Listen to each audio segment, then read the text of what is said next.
So Let's do it. Mr. Alan Chen. Mr. Dr. Alan Fuck. Chen, I'm you so sir. sorry. I'm so sorry. I just offended you. My apologies. I'm offended. This podcast will either go viral or get canceled. We'll see. We'll see out. what happens. Hopefully it does both. I'll probably cause the canceling. That's for sure. Like I'm just out there to just get canceled. We'll Challenge accepted. Yeah, but we've got Dr. Alan Chen, pediatric radiologist. Can you just kind of give us like a little bit of background Yeah. of like why you got started, why you went into that field, and kind of what exactly it is that you are, that Yeah. describes what you are? So pediatric radiology is a fancy word for saying that I curate all the medical imaging for kids. And, obviously my main job is to interpret the studies that they get, and also making sure that the studies get done correctly. That's really important. That's probably one of our more underrated things that we do as a field, because especially in kids, they don't really follow directions the same way as adults do. Although I'll have to argue that some of the older adults may not do the same either, but that's a whole other story. But in kids, though, it's much different in the fact that, you have to worry about a lot of other factors, especially when it comes to radiation. So we have a lot of different problems that we have to work with as opposed to the adult population, which is the majority of where healthcare dollars get spent is on the adults, obviously, because there's more of them. There's more of them. Yeah. And so it's its own little field within a specialty. It's a subspecialty of radiology, because you can go into other fields or subspecialties in radiology, such as just doing neuro, so brain and spine. MSK is all ortho stuff. That's those sort of things. So it's another subspecialty. And why I chose that, one, I didn't want to focus on one part of the body because I feel like I might get bored after a while. And then secondly, kids have obviously different problems than adults do, different diseases as well. And I truly think that I would be able to make a bigger difference in kids because they have a lot more life to live versus adults where, they walk into a clinic and they come in for chest pain. They see that they have a little heart attack. They get drugs and whatever else that they need, and then they're out the door, and then they do the same stuff that got them there in the first place again. Some of which the hospital kind of eggs them on to do, so to speak. Yeah. What I'm referring to is that one of the hospitals I used to work at had a McDonald's inside the hospital. Smart. And I was just like, Smart. okay, yeah, it's a good business model, huh? Yeah. get the kickback from McDonald's, and then also get everybody back into the ER like in about 2 days. Yeah. So, yeah, I didn't jive. That didn't jive with me very well because I went into medicine to help people get healthier, and a lot of medicine these days is not really the case. Yeah. We may be saving lives, but we are also perpetuating the problem at the same time. Yeah. It almost seems like now it's just more geared to people being profitable rather than actually helping. And, here's the truth. Like, yeah, medicine is still a business in the end of the day. You still got to make money. You still got to do that to keep the doors open. And if they can't do that, then they're not going to survive. Yeah. So there's that piece. I mean, it has to a certain extent, it has to be done. But it's sort of, that's where a lot of things get in the way. A lot of different interests get in the way when, it's not profitable to have the entire population healthy on a broad scale. It's not profitable. Yeah. The way that we were incentivized to get paid by insurance companies is all by how much stuff we do, how many drugs we can prescribe, how many visits we can have people coming back constantly. Yeah.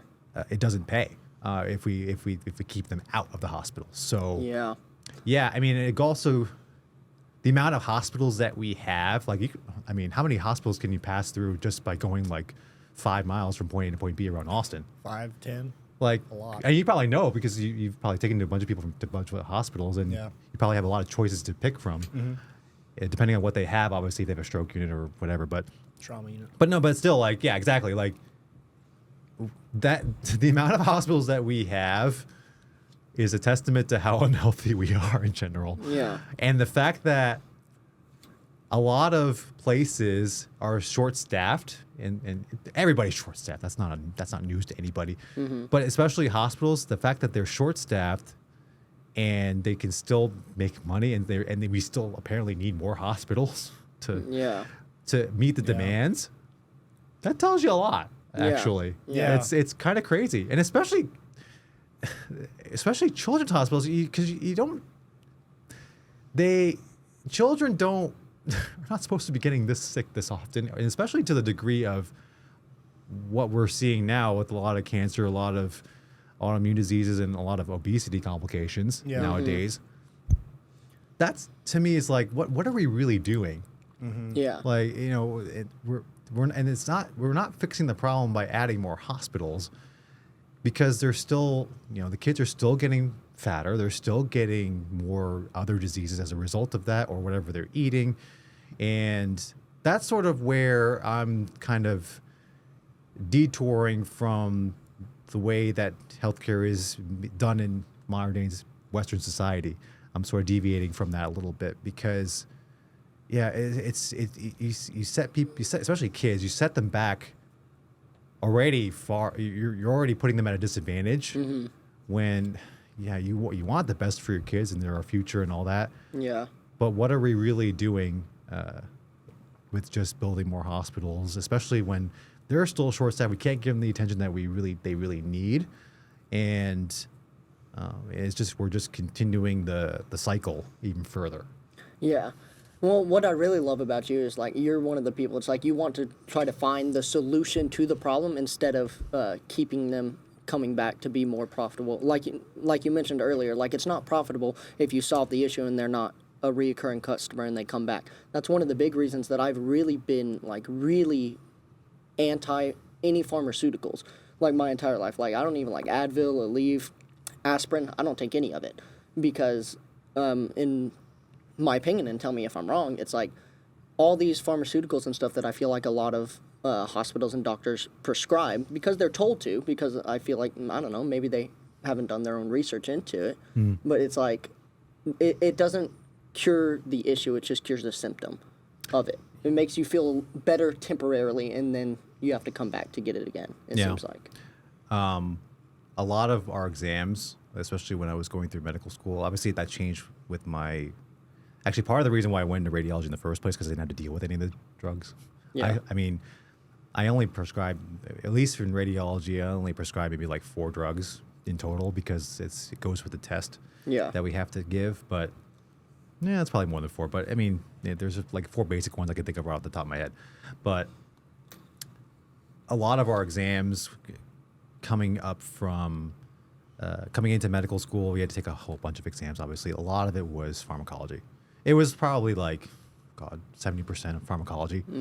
I think we had maybe 2 weeks of nutrition, and even when, like, thinking about what I learned in those nutrition classes is not what I'm telling people now. It's completely different. And we were in the beginnings of the social justice stuff, like learning about LGBT, which, it deserves some credence in medical school, but I'm hearing now that they're spending way too much time on it, to the point where we got to learn a lot of other stuff. Like, we got to learn about the heart. I don't know. Call me old-fashioned. We got to learn about that, right? Like, and physiology and other stuff too. But I'm hearing that they're starting to now leak into medical schools now. They're trying to push that too. Yeah. How does LGBTQ affect medicine? Well, we got to know. We have to sort of because so they have different. Well, right off the top, they have a higher rate of STDs. A lot of them. Okay. Yeah. Especially the ones, gay people tend to be incredibly promiscuous. Like, you go back to the HIV epidemic era, like that. That's how it spread so fast. Yeah. Because they are very, very, they have a lot of sex. All power to them. Fine. But I mean, so those kinds of, we have to worry about those kinds of things more so in that population. Yeah. Because HIV will affect what we do, what other meds to prescribe to control it. Yeah. That complicates things, and also they get different diseases too. So if you are immunocompromised, you get different diseases than if you were just a regular person. Gotcha. So there's a lot of things. It adds a lot more to our thought process. It makes things a little bit more complex. Yeah. So that's one right off the top. Obviously, there's the social things behind it. There may be some other stresses, and one of the things that I've, when I talk to people about their health, that we terribly overlook is the amount of stressors that they have. The amount of stressors? Yeah, let's say you got divorced and you have a huge alimony payment. That's a stress. Yeah. If you lost your job recently, that's a stress. If your girl cheated on you, that's a stress. Or if your boss sucks, yeah, that's a stress. Those things play a role. They will end up playing a role in your health eventually, especially if you go on long enough. And those are when we talk about, I think we lose sight of why we have to worry about psychology and just learning about society as a whole. That we lose the thought process on that aspect. The social pressures behind it, because it'll eventually leak into your health in one way or another. Like, let's say when you get stressed, you eat a lot. Yeah. Well, that happens to me. That's something that's another, when you're referring to how to solve the problem. A lot of times there's, especially depression, for example, it's an easy example. We have, I think it's some silly number, I think 2/3 of women are on some kind of some kind of psych med. So that includes antidepressants. Wow.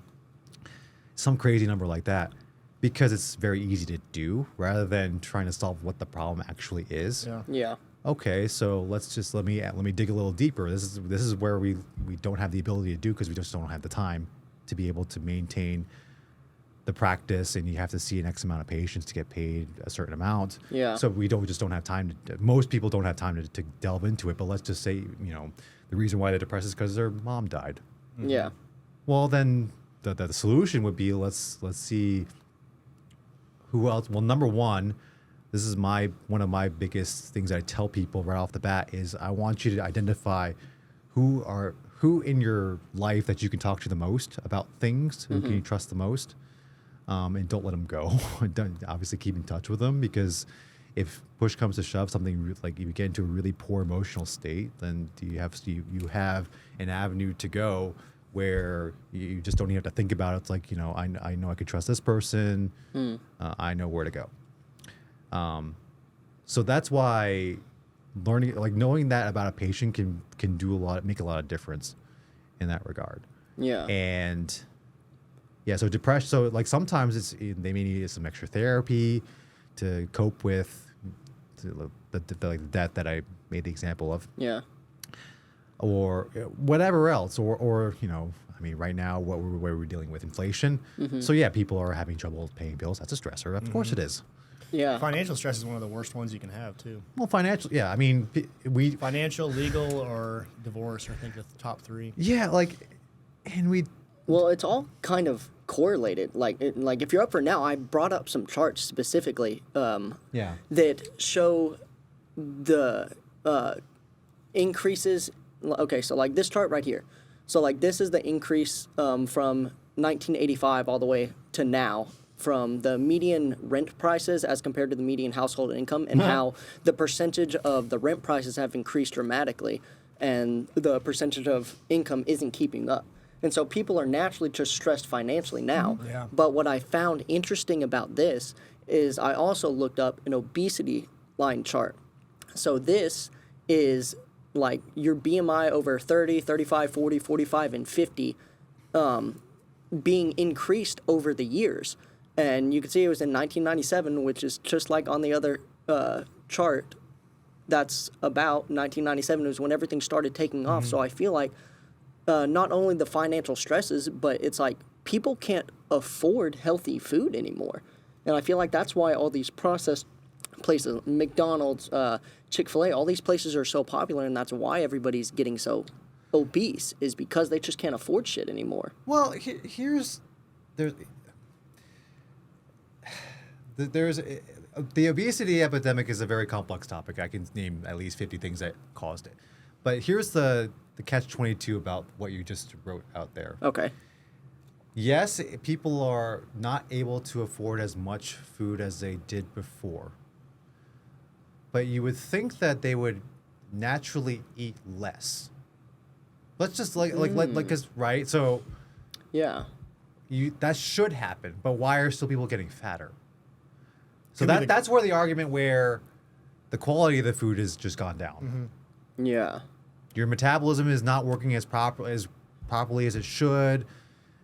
We're getting more other diseases creeping up as a result, and then you start the cycle of drugs where you have the side effects of the drugs, and then you just keep going in that never-ending cycle where it just keeps going and going and going. So, yeah, that's what people say, like, what it used to be was back in the old days that the obese people were the richer people because they can have more food, Yeah.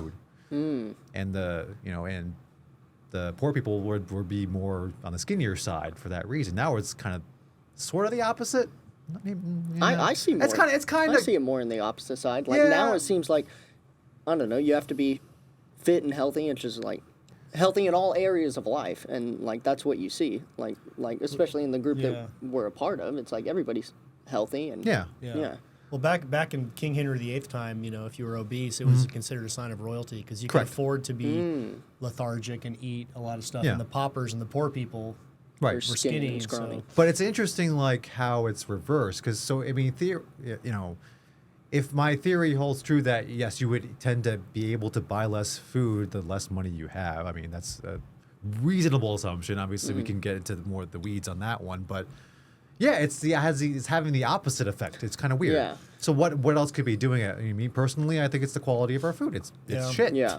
It could be the stress too, making people seek comfort foods more True. often than they normally would. Well, it's those things too. Like a little McDonald's double cheeseburger is like 600 calories. Yeah. Like you're just getting so much more calories for a lot cheaper, and that Right. might be why.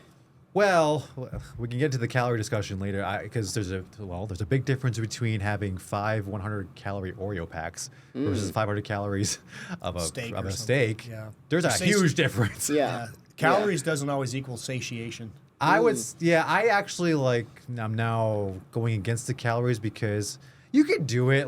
I'm not saying don't do it. If you have the time and the energy to do it, go ahead, knock yourself out. Or if you're into bodybuilding or like these aesthetic competitions, yes, do it. But for the average person, like right now, calories is probably a number that you shouldn't have to think about. Really. And honestly, like for a lot of people, I mean, if they're trying to lose weight, for example, I would actually just keep it as simple as possible and just stick to your quality first. Get there first. Tackle one problem at a time, because if you tackle way too many problems at the same time, it's not going to click. Yeah. And we also do that a lot in medicine, where we focus way too much on too many things, when really it comes down to like one problem. It's one core problem. And especially in that population, there's a discipline problem, and there's also a lack of knowledge problem. Yeah. So it's most of the time a combination of both. So we have to start from square one. This is how I approach my the folks that I consult, but is to try to get their baseline processes in order, get them a nice little starting point, and then build from there. Because if I just spew out everything I know to them in the first visit, that's not going to do anything. Yeah. Yeah. It's just going to make things worse, if anything. And they're not going to listen to any of it. Same thing with just me, just in regular primary care doctors in regular practice. If they do the same thing, they're going to get the same result. Like nothing's going to happen, and you're going to get people not taking the meds when they're supposed to. And I'm not completely against meds. There is a time and a place for medications. Yeah. There's a time and a place, but we've swayed so far on the other side of the pendulum that it's now we've gotten almost robotic about it, where it's just like bam, like okay. drugs. Yeah, like just like bam, drug here, or I saw this XYZ thing in this patient. Okay, they get this, or they get this form of treatment. That's what I was going to ask you. Like you were talking about like your tests and stuff in medical school. Whenever you were taking tests for like drugs specifically, like the pharmaceuticals, was it like questions like, okay, I see this symptom, this symptom, this symptom. What drug do I apply? That's it. It's not like, okay, I would there's say a lot this of it system, is, this yeah. system, this system. How do we fix those? I would say I got 0 First. questions on what's, like I think 0 to maybe 1 question on like a 400 question test on Yeah. like the preventative stuff. Wow. Yeah. It's all and it shows like what we get tested on and then what you're seeing now. It correlates. Yeah. Yeah. Yeah. It's all acute. I mean, we're awesome at the acute care stuff, but Yeah. when it comes to like long term preventative health, we suck at it. We were absolutely awful at it. Yeah. And I feel like it's hard too because you're surrounded by doctors and nurses, and I bet you hear them say things that like that's what they're supposed to say by the book to the patient, but I bet in your head sometimes you just cringe because it's like there's better ways to do it. But I feel like you would be shunned in the medical space for maybe having that opinion. I definitely have noticed that too. A lot of doctors are really scared to go against their protocols or whatever they call them, but because they might risk losing their license. Yeah. And Now, yeah, especially lately, that's just what's been better safe happening. than sorry. Just Yeah. prescribe this. Hope they get better. Yeah, it's definitely not talked about. Like, you have the population where they, that they buy into everything that the 3-letter organizations have been saying. Okay, fine. The second population is the folks that do the opposite of what that is, and you just don't hear from them a whole lot because they're just not talked about a whole lot, or they're just being, shadow banned or whatever. But because they exist, they definitely exist. Yeah. Yeah, look for them though, unfortunately. And then the middle category would be that they want to say something, but they're for whatever reason they are not able to. Yeah. And I would say the majority of the time it's a financial reason. They Yeah. can't exit their current. They're so scared of exiting their current situation, like losing their job, for example. Yeah. And thus they don't want to speak up because they don't want to. They have this nice little golden egg in front of them that they don't want to lose. Golden Yeah. handcuffs. So yeah, it's Yeah. a golden handcuff essentially, but that's where how it's kind of and here's another thing that probably people don't know is that the average medical student coming out of medical school, because it's obviously the cost of education's gone up, so if you correlate that, the cost of everything else goes up, graduate school and whatnot. Yeah. Yeah, I think the last stat that I read, the average medical student leaves with about like $250,000 in debt. Wow. Yeah. And That's a so lot. even if they wanted to say something, they can't because if they lose their job, that debt They still have to pay that back. Yeah. Yeah. And also, we went through a whole lot of school. Like that's a lot of time Yeah. investment as Years. well. And to lose that all and not and sometimes I mean nowadays it's easier because right now we have a huge doctor shortage at this point in most fields. Yeah. So it's not as big of a problem as it was in 2020, but yeah, there is that component too.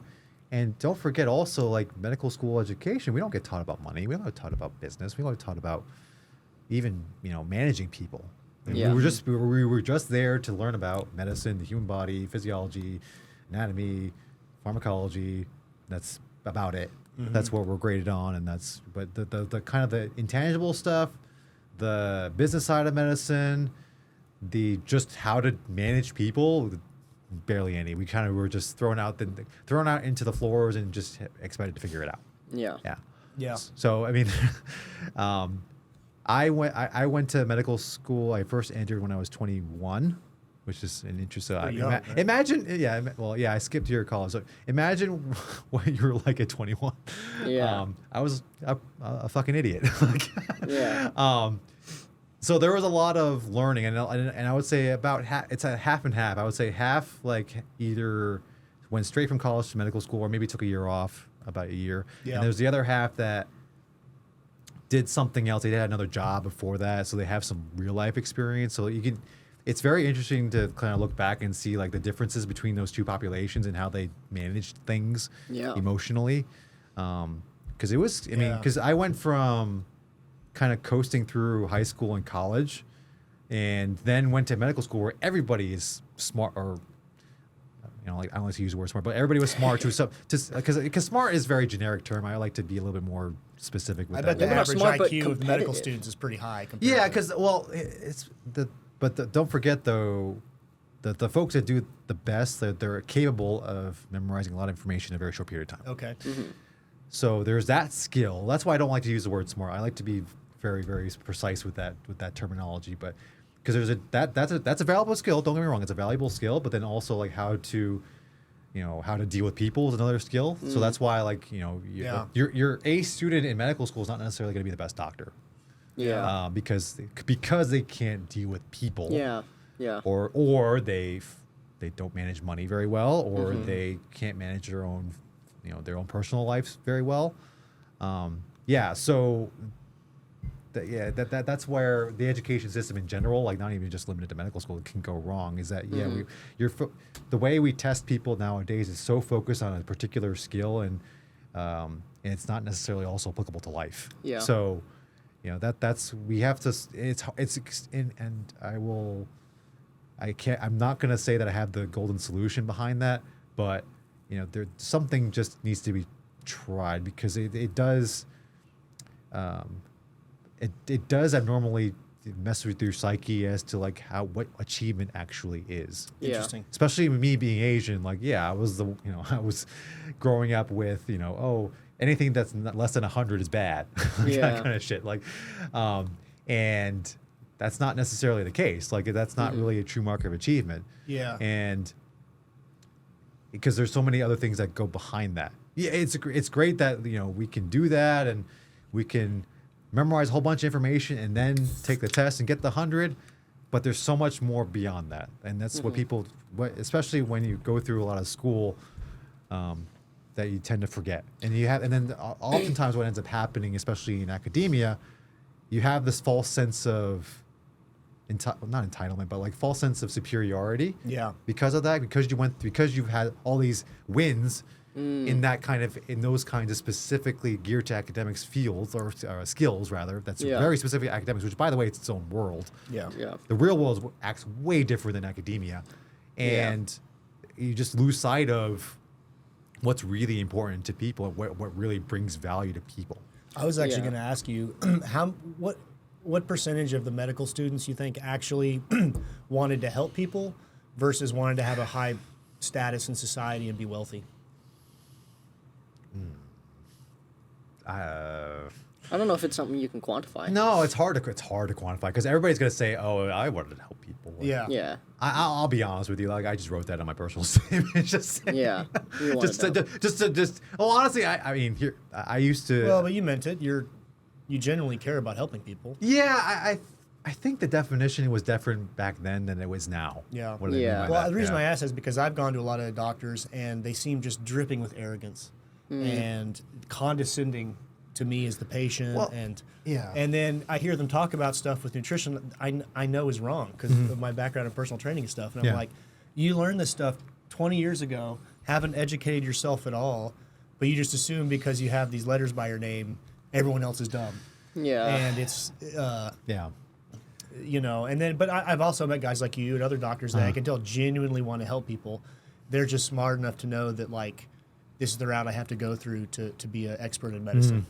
Well, I don't think that is singularly geared towards doctors. I think that's just a human thing. You're going to find the humans that are arrogant and dickish, and then you're going to find people like Alan that genuinely care. They swear a Hippocratic oath to only first help. do no harm, which, That's by the way, backbone of the industry. speaking of the Hippocratic Oath, it says first do no harm, but it doesn't say do we help. Interesting. Yeah, it says we do no harm. Do no harm, so we don't hurt them. Yeah. But that doesn't mean we actually help them. Oh. Interesting. Think about that. Think about it. Yeah, it's weird because you automatically assume the opposite of harm is help, right? Yeah. But all it said was we just don't hurt them. Yeah. Yeah. Think about that for a second. Yeah. That's an interesting. I've had to think about that for a while. It's like, wait a minute, it doesn't really say that we have to help them. Yeah. Yeah. We just can't hurt them. Yeah. They're two different things. People conflate the two. Yeah. Well, we were driving back from Yenis one time whenever we went to look at that property, and we had a conversation in the car, and I kind of want to bring this up because I feel like a lot of people don't understand the stress that doctors and stuff have to deal with, not even going through medical school, but just dealing with patients and shit.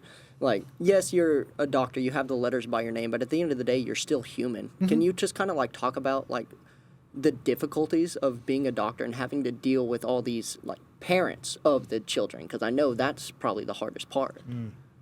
I'm lucky because I maybe see face to face at most like 5 patients a day, and I mostly do this stuff in the computer. So I'm pretty lucky in that regard. But I'm also different because I still want to talk to people, because that's what most radiologists like. They like to be comfortable and try just looking at the computer, which I don't blame them for. I mean, that's if you went to that specialty for that reason, all power to you. Fine. Yeah. I'm not talking down about that at all. Going back to your question, so repeat the question. But one like time. specifically, what are the difficulties of being a doctor? Like how much stress is there behind, on y'all's backs? Yeah, gotcha. Okay.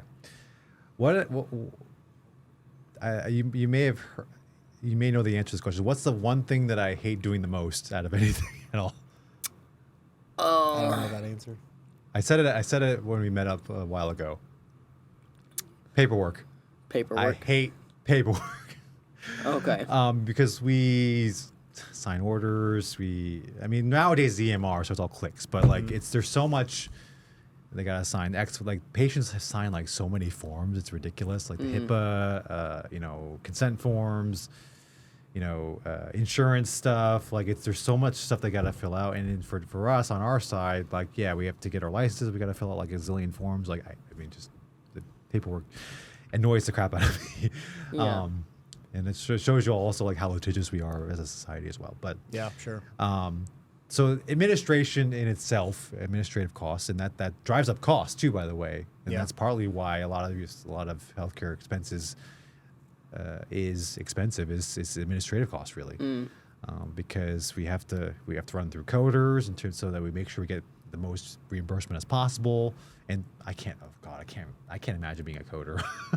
It's like you have to learn a book and figure out I'm sure there's software to do it, but I would be bored to death. I have all respect for coders because that's a tough job, but trying to basically figuring out what's the best method to get the most out of from the most reimbursement from the insurance companies. Make sure that our notes are in. Make sure our notes are compatible, because you have to have certain things in your notes when you see patients in order to say, hey, we did this X service. We need to prove it somehow, and they have specific ways for you to prove it. So in all honesty, most of my notes could probably be half as long, but if I didn't have to fulfill certain obligations to get paid, there's there's all this extra stuff that I gotta write to so that says that I did this X thing. Yeah. Right. That means so that would make a difference between you getting reimbursed for it or not. Yeah. Wow. Same thing with the other professions. They got to write certain things in their notes so that they get properly reimbursed for it. There's that. Obviously, the patients. You look at a lot of difficult people on social media. They definitely exist in at least unless you pick your own patient population, which a lot of the concierge docs do. Yeah. If you don't pick your patient population, you're going to deal with a lot of that too. Yeah. So just imagine having to work one-on-one with those kinds of people on a daily basis. Yeah. I can imagine that being stressful, and not to mention just the stress, the environment of working with other people, just baseline, and it doesn't matter who it is. There's always going to be, you have to make sure everybody works together properly and whatnot. So, and then also not making a mistake either. That's another stress. Yeah. So, making sure that in the long run you're doing the right thing for the patient. Yeah. Yeah. I wanted to ask something, not to change the subject too much, but I was talking to a friend of mine lately, and his son-in-law died of colon cancer in his early to mid 40s. What are some of the causes of colon cancer? And because he was telling me that it's actually a much higher percentage than people realize. So actually, colon cancer has changed recently in terms of how we think about colon cancer. So what it used to be was that to go for a screening colonoscopy, the age that they recommended was 50. Now I think they raised it. They lowered it to 45. Okay. Because we're seeing a lot of colon cancer in younger patients. Even if you don't have a family history of colon cancer, usually you would get an earlier screening colonoscopy if you have a family member that had it diagnosed earlier. Yeah. So for example, if I got diagnosed with colon cancer at 40, they would recommend any of my children to get screened starting at 30. The other thing that they're doing is they're starting to decrease the window. So if you have a negative screening colonoscopy, it used to be 10 years, and they're trying to decrease that to 5 or even less than that in some patients. And the one nice thing about colonoscopy is one of the very few screening tests that you can, 1, diagnose it, and then 2, actually, you can write that in there, take tissue, so that you can start like really getting to the weeds of what it actually is, how malignant is it, etc. And you can also like write that in there, get it out too. Really? Especially if it's localized. Now, if it's Does that require aggressive, surgery? well, no, they could go in the camera and then actually like do it right then and there. Wow. Yeah. So that's probably the only test I could do that.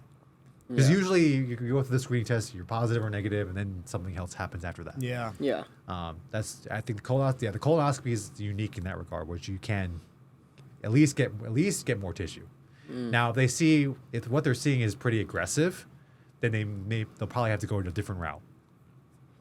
They may have to do more invasive stuff, but a colonoscopy may not solve. But it's one of the few tests that has the potential to do that.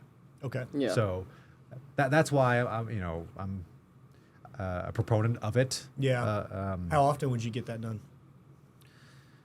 It's pretty invasive checkup. Yeah, it is. You're under anesthesia though, so you won't really know what's happening. But obviously, they stick a camera up your butt and whatnot. But Hell yeah. Hell yeah. It depends on who always you wanted are, really. Like if you have a family member that had colon cancer, I would suggest you start on the earlier side. Okay. So like at any age, so like if they had colon cancer at 70, I would say start at 40. Okay. Yeah, because we're seeing it in like 25, 26-year-olds, and I think You think that's diet, the food quality also? because the other thing that's been on the rise has been ulcerative colitis and Crohn's disease. That's got to be diet. What is that? Tell me what that is. Sorry, inflammatory bowel disease. So it's your body is attacking your bowel essentially, because your bowel does have a lot of immune cells in it as well, in the lining of the small bowel and colon. So that basically, you're autoimmune, meaning like it's your immune system is attacking yourself, and then causing inflammation of the bowel. Gotcha. And that's something that I would not wish on my worst enemy, because Really? you're when you have flare-ups, you're attached to the toilet constantly. You can't do anything. And then if you're having diarrhea symptoms, especially, you're going to lose fluids. You're going to be dehydrated. It's just miserable. What are like some symptoms of colon cancer that people can be on the lookout for, that it's like okay, maybe I should go get a colonoscopy early? Like what are some of the things you feel? Yeah, blood and stool, but more likely it's not really red blood, because sometimes that could be hemorrhoids or fissures, anal fissures. It's really the dark black stool, not so much brown. It's like charcoal dark. Okay. Because what that signifies is that something's bleeding more farther away from your Upstream. from your rectum. It's farther away, but then the reason why it turns black, the blood turns black, is because there's Mixing with feces? Well, and not just mixing with feces, but also like it's there's a process that there's basically like oxidizing. Yeah, like because it's going through more colon. That's like the simplest way I could explain that. Okay. So that's why it turns black. So that signifies to me that something going on more upstream in the GI tract. But yeah, blood and stool can happen if it's more like you have so going the opposite way would be your rectum, sigmoid, descending colon. If it's more like sigmoid rectum type of thing, yeah, you can see blood. So both yes, but I would say even with red blood though, like there's a mix of, it's not cancer by like just because you have red blood. Yeah. I'm trying to get people to not freak out. Yeah. Because a lot of times a lot of people have hemorrhoids, a lot of people have anal fissures. That's like uber common. I've had that every now and then. Like it's uber common, so I don't want people to freak out if you have red blood in your stool. Just go to a doctor, and make sure nothing else is going on. But yeah, like a lot of times it's that. But the black stool is where I kind of start getting a little antsy. Yeah. Gotcha. But regardless, though, like, I totally think it's diet related. They also blamed it on red meat too, and I'm like, the studies are really, really weak that showed that. It's been also proven the opposite as well.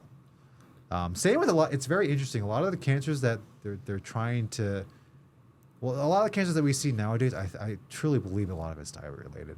Yeah. It's because why are they? A lot of them are just popping up so much more frequently since the '60s when we started switching to seed oils and getting away from red meat. Because there's a chart out there as our red meat consumption has gone down, but yet we're getting healthier. Yeah. Like I thought it was supposed to be the opposite, Yeah. right? Like that doesn't make any sense. Yeah. So Yeah, based on the studies. so so there's a lot of that kind of. It's not even bad science. It's just like we're almost at a point where we're going against logic. Yeah. at a certain point, Yeah. especially with our impression on meat and meat, carbs, and veggies too, like all of it. But especially with meat because it's being demonized right now.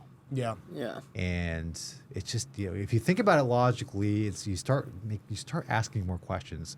And I don't want to I'm not the guy that wants to say this is wrong, this is what you should do, blah blah blah blah. I want you to actually think about if this makes sense to yourself, Yeah. because that's much more valuable than me just saying, "Oh, this study's bullshit," and or this fact is completely incorrect.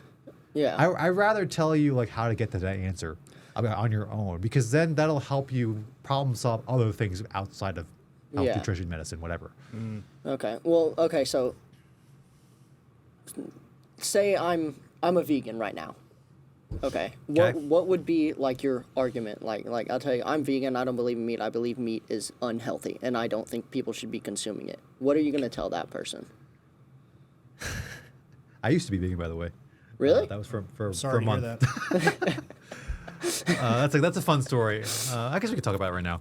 So this was college, and I was probably, I think, 19. It was my second year of college, so I was 19. Yeah. Well, just some dumb. background. Like you're the opposite now. Like you pretty much You're almost only straight eat carnivore meat. now. I would not call myself carnivore. I would call myself, I don't know, an opportunistic kind of I used nutrition for things that I would need in my daily life. So, example, let's say I decide I want to run marathons again. Yeah, I'm going to start injecting a little bit more carbs in my day. I'm Asian. I love rice. I'm sorry. That's not going to change, unfortunately. So there's always going to be carbs in my. I'm not going to be straight carnivore ever. I never label myself that way anyway. Yeah. If you want to label me something, you can call me animal based. Fine. I don't. Whatever. Okay. I don't like being dedicated to one particular diet, because I truly think that most diets you can use them for certain things. Okay. And depending on what you want. And this is again where healthcare has gone wrong. It's gotten away from being individual. Everybody's different. Everybody has different interests. Everybody has different goals. We're just different. And that's why I often say healthcare these days I feel like is an assembly line. We're just pushing patients through a factory and then just letting them go into the world. So yeah, it's that's where that's why I don't like to label myself anything, and put myself in an X box. Yeah. Even the guys even Paul Saladino used to be straight up carnivore, and then he switched to animal based. But that's how he made his fame. Yeah. Was carnivore. But yes, but he's changed his tune too. But just for this story discussion, you're more animal based now, but you used to be vegan. Why? Why did that change? Why did that change? Oh, this is not gonna be a good story. No, I was vegan because I wanted to go after a chick. Oh, hey, dude, that's how it starts. That's how it starts. You know how many guys will just change everything about their person in order Yeah, just to I don't get a recommend chick? that, by the way. You shouldn't do that for anybody, not even let alone chicks, but Yeah. How anybody, hot was real. she though? Because there's a certain point where I mean, maybe for a month It's I'll like, do all right, vegan. I'm Now, okay. Let's just to keep it very, very brief. I was probably way thirstier than I was now. Thirst trap Yeah. to veganism. So I don't want to give her a number, but I Yeah. would say it's definitely not a 10. That's for sure. Yeah. Okay. But at any rate, no. So I tried it. Now here's where I went wrong. with it was so technically being vegan is that you can eat a shitload of bread. Yeah. And if you went to college, I don't know if you guys went to college, but they had cafeteria food. The cafeteria food is absolute shit. Like there's plenty of people that have like filmed themselves making cafeteria food, and it's just like, oh, I get like uber cringe. But especially like the biggest example, the breads. Yeah. We've looked at, or I've looked at a ton of supermarket bread, especially in the West, where it's full of other shit. Yeah. Bread's supposed to have like maybe 5, or maybe max 6 ingredients, but then I look at some of these breads and I don't know, I'm counting like 25, 26, 27 ingredients, and I'm like, what the fuck? Like, why do you? Well, I can tell you why they need all those ingredients is because they're trying to preserve it put it on the shelf as long as they possibly They can. have to ship it. They have to preserve it. Bread really is supposed to last max 3 days. Then the mold starts eating it, right? Yeah, Yeah. like you know, they've done plenty of experiments where people have done like stuff on McDonald's where they store it in a container and then they like wait a year later and it's the same exact thing. That should not happen to any food. Yeah. Mostly any food. Yeah, I've Real heard those food, that people is. called junk food vegans. They think because at least it's not an animal, it's okay. So I did a lot of that. I didn't really. I mean, I guess throughout my life, the one consistent thing is I hated vegetables. That's pretty consistent, I guess. So I did a lot of that. Technically, a cookie is vegan. Well, hold on. It depends if it's not made with milk. Obviously, yeah, it's technically vegan. So I've seen those. So yeah, I just did it very, very poorly. So about after a month, I saw my primary care doc, and so I came to him for depression actually. And he was asking me some questions like, and then eventually got to the point where he was asking me like, oh, did you change your diet? Because you look paler than you usually are. Right. So Very nice thing to say. and we did some blood work and we realized like my vitamin B12 was low. So by the way, the typical way to approach depression should be you should find a medical cause for depression first. So that would include thyroid, B12, folate. Look at the rest of your, like if you're anemic, you can get depression. So you look at that first. So we did that, and I realized I was anemic. I was low in B12, low in folate, low in my thyroid was low. Like everything was low. And then he realized, he also knew that I was vegan, but he found that out before we did the blood. He was doing the blood to see like how bad it actually is. Once we got the blood test results, he came to me and was like, well, you have 2 choices. One, you can spend hundreds of dollars on all these supplements so that you can get your blood values back to where they should be. Or 2, go eat a hamburger. Yeah. And I don't know, that was a kind of a very memorable day because like that's sort of like, because I was expecting to get a drug. Quite honest, because I came to depression, I was like, I was expecting to get like Lexapro or something like that. Totally expecting that. But then I was like, oh no, look at that. That problem seemed fairly simple. Yeah. And yeah, so that's that. And that's like, okay, I kicked veganism out forever. So Yeah. There's so many with veganism in general. Going back to your original question, with veganism in general, like I've seen a lot more faults with it than benefits. Yeah. Just in general. And when you restrict your diet like that so harshly, in general, it doesn't necessarily lead to good outcomes. That's just a general rule of thumb. Yeah. I wonder how many people they switch to veganism and they feel this initial rush of like vitamins and minerals they weren't getting, and they think, oh, this is the answer, and all they had to do was maybe add a few more vegetables throughout the week, and they would have gotten the same effect without having to do a radical change on everything. And they're noticing like the initial adaptation, so to speak, of the new diet. Veganism is very, very fascinating from also a human psychology standpoint too. Like it's just like I don't know, like they sort of ignore the signs that like their health is not. Well, right. One of the big arguments for veganism is it's less animal death, and so there's like this moral component to it that they. And I think that's the reason why a lot, especially women, gravitate toward, because they feel like it's the morally thing. Now, what I find funny is you see all these studies that say, well, for them to harvest the wheat, they have to kill all these little rodents in the field, and there's all this stuff that goes on. There's actually quite a bit of deaths. And what I think is interesting is I think cows are such a good moral food, because with one animal death, you can feed yourself for months. Yeah. Versus, say, a chicken, where it's like one animal death feeds you for an afternoon. Yeah. And so red meat, in a way, is also a very peaceful way to feed humans and not just slaughter endless amount of animals. So 2 things I have against that. Well, number 1, if you're taking away, well, first of all, you need a lot more vegetables per, I guess, pound or per weight to get the same amount of nutrients as you would with a smaller piece of meat. Like I think we were just alluding to that. So in essence, you're taking away the vegetables from the animal, and you're eating that yourself, and you're less capable of digesting it properly also. Yes. Mm-hmm. So you're in essence hurting them that way indirectly. The second thing is that the animal kingdom is full of death. Yeah, they're gonna die one Like way or lions another. eat, what do they eat? Like a bunch of other animals. Like it happens constantly and naturally. You know, and what's the? I mean, is there a really difference between us doing it and them? Okay, not really. So if you're really against humans eating other animals, then you should be against like the lions and the top of the food chain animals from eating them as well. You're gonna, if you're gonna be consistent, why don't you go stop them from doing it? Yeah. Go ahead and do it. Well, then they try to make the argument. It's like, oh, well, we're conscious. Like we can make the decision not to do that or whatnot.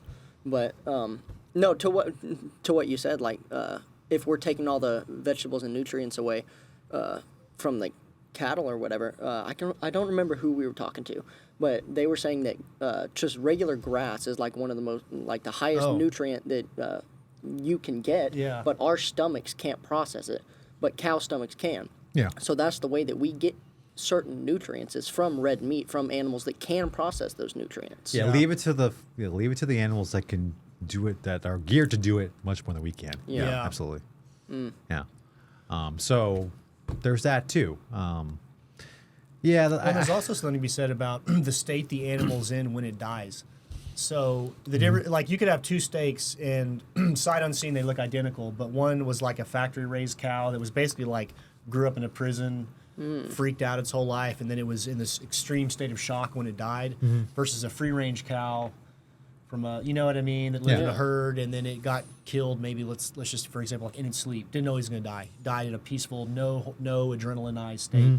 That cut of meat is going to be infinitely more nutritious than the cancer cow. There's plenty of studies out there like that. So if you took a study and all you gave people was like cancer meat, and they said, "Oh, look, red meat's bad," and then you could take the same amount of meat, the same people, and then but this is a high quality meat, and radical different health effects. Well, that's why we were talking yesterday, and it's like all these surveys and stuff that people do to get answers. Like you can manipulate any data that you want. Yeah. So why did the surveys even matter in the first place? If you can manipulate all the data to show what you want it to show, it doesn't even matter.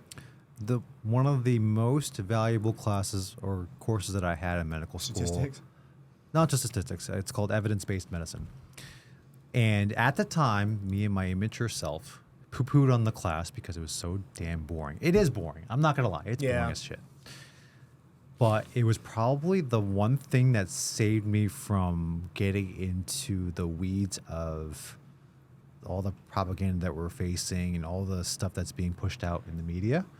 Because now I can actually objectively, well, not objectively, but like actually properly curate the stuff that I'm seeing out in the world, in the mainstream media, and also the scientific articles that they quote.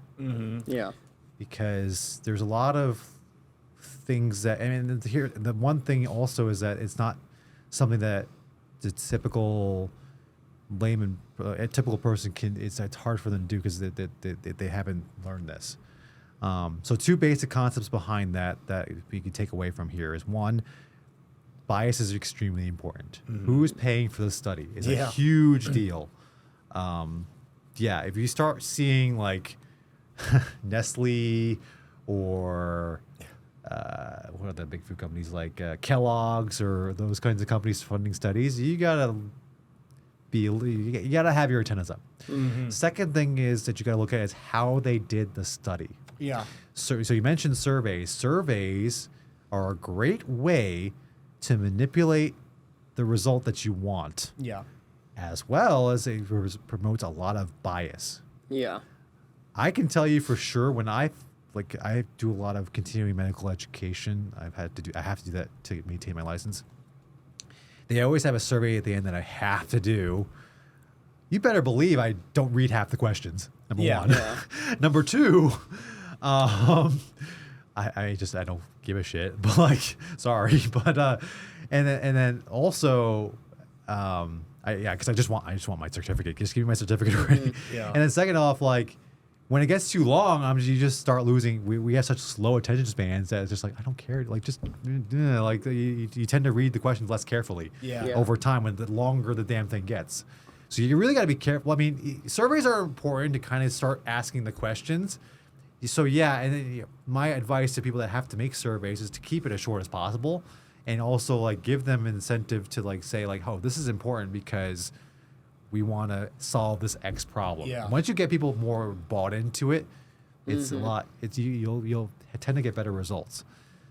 But when it's sort of like especially like when you pay people to do surveys, like even if I get paid to do it, it's not always the best fix because I just want to get paid and I don't care what results you get, honestly.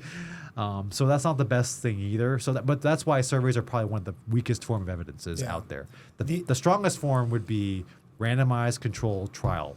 What that means is you put the patients in through a control group and the experimental group. They don't know what they're getting. Yeah. And then you follow them from there. So we call that a blinded study where the patients don't actually know what they're actually getting treated with, so it eliminates the placebo effect. But that's the basics of an RCT, randomized controlled trial. That's the strongest form of evidence because you're also trying to control for all the different variables. Yeah. As much as you possibly can. That's our strongest form of evidence. So when you start critically looking at articles out there in the media, or even some of the scientific articles can be way over people's heads. That's fine. Yeah. But like when you start thinking about what they're saying, it's another weapon that you can have in your arsenal to say, hey, like, well, what did they actually do to get to that end point, get to that conclusion? What did they actually do? Because some of the stuff that's being put out there is like, what? We've known this for like. It's stuff that we've already known, and yet we have to spend money and time to reconfirm what we actually said or what we've known for years, or it's just so outlandish. It's like, huh? Like this doesn't make any fucking sense. Yeah. Like so. There's so much statistical dishonesty, especially when COVID started. You can see it in the headlines, all these numbers and facts, and then you start looking at, well, how did you arrive to this percentage? Oh, you did this trial, you did a survey against 100 people, and what questions did you ask in the survey? Yeah, it was a 10-question survey, 1 through 5, and that's how you get 90% effectiveness. I mean, it's almost the same with food. You have to be a propaganda expert. There's a saying out there: there are lies, damn lies, and statistics. Huh.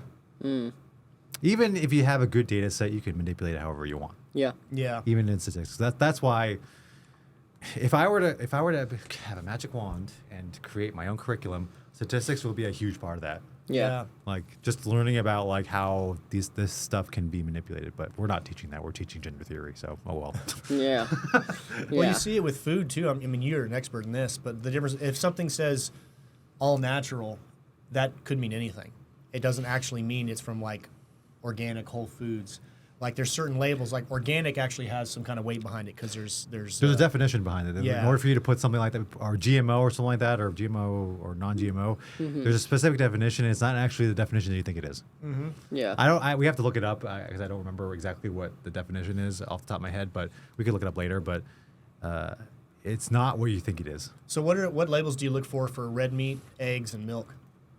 As little as, if they have as few labels as possible. Well, I mean, like grass-fed beef, grass-fed and finished. Yeah, grass-fed, but even grass-fed sometimes gets over-conflated. Yeah, too. That can be good if it's not grass-finished.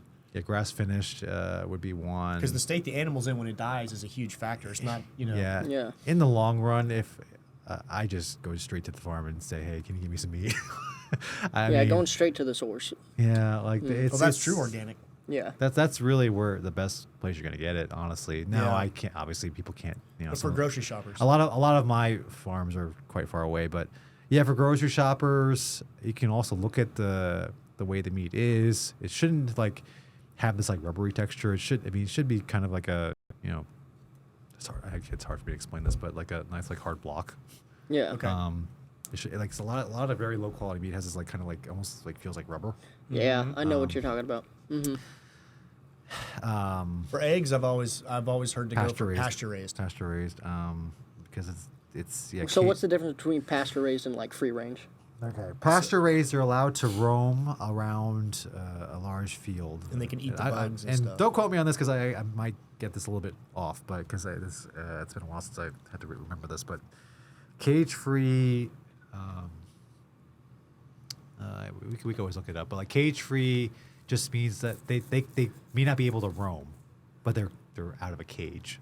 Gotcha. So like they could be just cooped up in a small little area with a bunch of other chickens, which is not necessarily good either. They need space. Yeah. Yeah.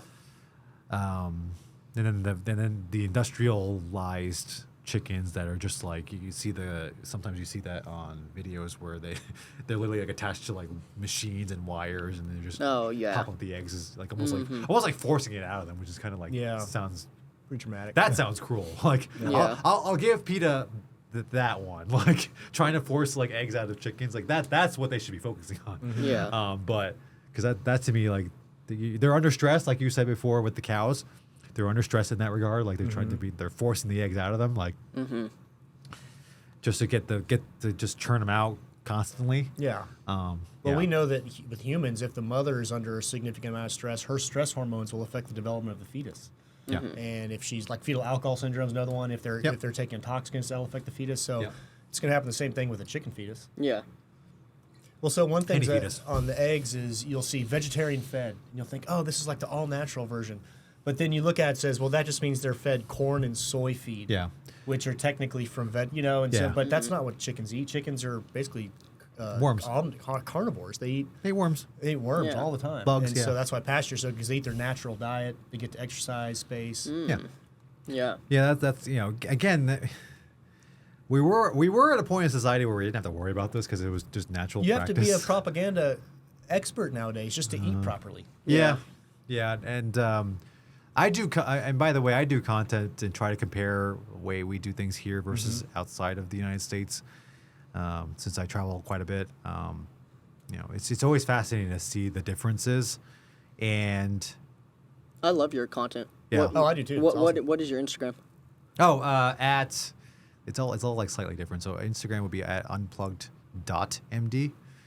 Because Twitter, the X is different. I think it's at unplugged_doc because everybody takes different handles. But that's your alias basically is unplugged. Unplugged, yeah. Unplugged from the Matrix, if people wanted to Medicine see Matrix. the reference, yeah. So anyway, no, I like to. I want to do. I'm gonna get a lot of hate for this. I want to do Buc-ee's at some point. Ooh, Buc-ee's. There's one in New Braunfels. There's so many. There's so many Buc-ee's like. What do you call it? Like fanboys, evangelists. Oh yeah, sure, fanboys. That's a better word. Evangelists. Like fanboys. That's just like, you gotta look at what you guys are eating. The pulled pork sandwiches. I may stop at Buc-ee's on the way back home and just start like just filming what I see, and just like talking, or I could just do a voiceover. But like, it's not good. Yeah. It's. Well, speaking of food that's not good, you mentioned this downstairs. We can do this real quick. It's a game you call. Yeah. Can you explain it real quick, and then we'll throw some stuff at you. So I like to do this with a lot of my clients that I talk to is red light, green light, or so red light, yellow light, green light. So red light meaning that get rid of it now. Yellow light, proceed with caution. We can work with it a little bit, and then green light is you got the green light to go. So to have at it. So okay. And these are just going to be like foods. It can be foods. It can be Foods, there's drinks. a lot of other things too, but we can start with foods. Like we can do exposures too, but yeah. Okay. First one I'm going to say is dark chocolate. Because I hear a lot of people think that's healthy. I call that a yellow because there are some benefits to dark chocolate, the antioxidant properties. However, the way a lot of dark chocolate is made is it's also emulsified with soy. So, and also the other thing that people think that I'm like so strict in what I eat. I mean, to a degree, yes. At least in my house, I don't keep a lot of sweets around. Just because otherwise I would just start binging on it. I know that's the way I am. If it's in the house, it'll get eaten. Yeah. But you have to. We're all humans. We're all sinners. We're gonna have the period of time where we want to just like not have to worry about it and just have a little chocolate fun. Yeah. So I give that the yellow category. Proceed with caution, because chocolate's pretty damn good. I mean, it tastes good, and hey, if you earned it, all power to you. But make sure you earned it. Don't eat it every damn day. And also and this is my theory with desserts in general. Like, if you're gonna have a dessert and you earned it, did you earn it? Is a big question that I like to counsel people on. Is like, did you earn that? Because we know it's bad for you for the most part. Yeah. Is at least go all out. Like, don't get the cheap shit don't get the cheap Chips Ahoy and Nabisco shit in the supermarket. Like, go to like a freaking 5-star restaurant and just have something that's like a chef made. They prepare it in front of you and they have this whole spectacle. Like, I love the ones where they have this in Vegas a lot where they have the chocolate shell and they pour like hot syrup on it and does this little thing. Yeah. Like, at least go for that. Like, make it an experience so that, because then you earned it, you treated yourself a little bit, and then now you have a little bit of experience you can put on your Instagram. Like, it's just that's my approach with desserts. Like, if you're gonna have something, don't go for the cheap shit. Like, again, you have to earn it though. Like, that's what probably people are missing in that whole spiel. Because it's probably going to people like, oh yeah, this doctor said you can have dessert. It's like, no, hold on a second. No, you have to. What I'm saying is, like, make sure that it's you've done what you needed to the goals that you need to achieve. Yeah. In your body, in your business, or whatever. Use it as a reward system. Yeah. Yeah. Okay. Exactly. Popcorn. Ooh. A lot of guys think this is a healthy snack because it's low calorie. And I like natural. popcorn. I love popcorn. Okay, so a lot of supermarket popcorn that you see, or at least the commercially made popcorn, is a red light because they chalk it up with seed oils quite frequently. Like the skinny popcorn that's been popular right now. Yes, it has 3 ingredients. I remember looking at this when I was in the car, or no, I was in one of those nice little buses on the way from Houston, and the second ingredient was canola oil, which is one of the worst oils you can get. So the commercially made, the ones that you get in a bag, are pretty crappy for you. So I'm going to unfortunately shit on skinny popcorn, but what if you make it at home? If you make it at home with seeds and with butter, like an air fryer, right, or air popper type. Yeah, I mean, I never did it myself, so I can't. I mean, it's probably okay. So that will put in the yellow category. Okay. There was something else that there's something else besides that I can't remember off the top of my head. But for right now, I'll just put it in the yellow category. But most popcorn is in the red, like Gotcha. the commercially. Yeah. Gotcha. Coconut oil and then avocado oil. Yeah, I would always, that's sort of, yes, make sure it's a high quality version. There's this whole controversy too where a lot of the better oils are, especially the ones that are made that don't cost a lot, that are made cheaply, have been shown to be mixed with seed oils. So that's where you got to be. Yeah, olive oil is a big one in that regard, where the cheap olive oils tend to have a lot of seed oils, even though the bottle says olive oil on it.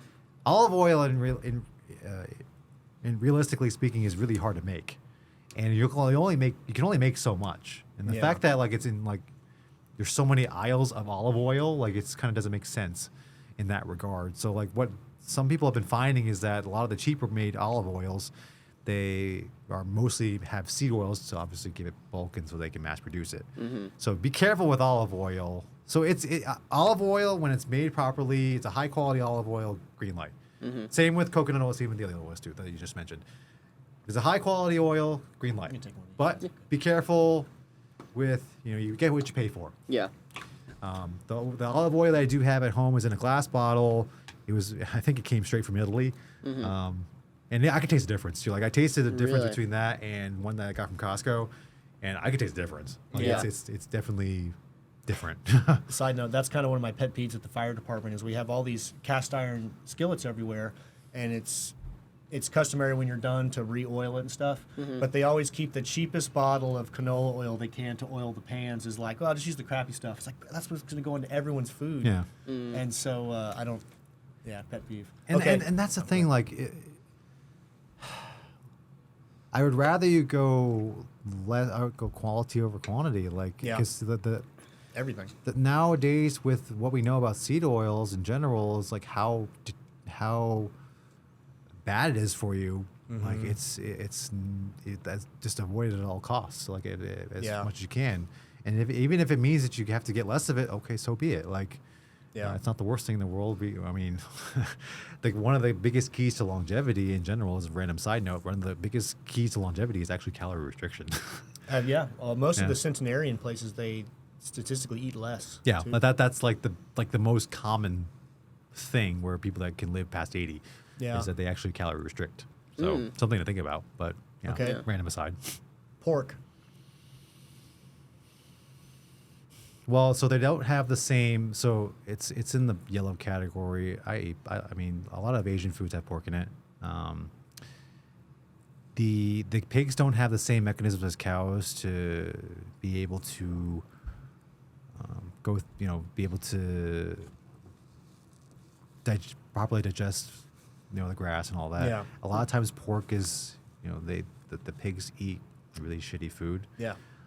As well. So Well, they're basically scavengers. They'll eat everything. yeah. So, I mean, don't get me wrong. I love my bacon. I'll still eat it. But yeah, I would put that in the yellow category. I wouldn't make that your dominant portion of your diet. Okay. I still would gravitate towards beef, bison, lamb, and obviously very well sourced chicken and all that stuff. Yeah. Diet. Go ahead. I'm gonna say diet sodas or zero sugar sodas, because a lot of people think those are Yeah. a better alternative.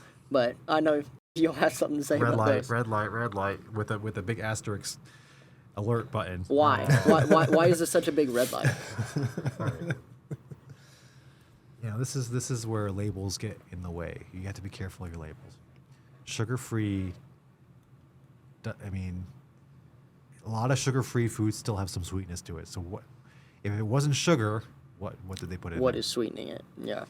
So the answer to that would be usually one of the following: aspartame, sucralose,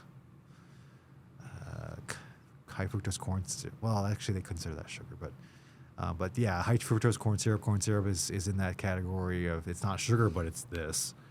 But with the diet sodas, it's usually either sucralose or aspartame, and there's a couple others that I'm not thinking about right now. But those sucralose has got some really bad rap recently, where they were able to prove in the lab that it damages DNA. So that's a big one.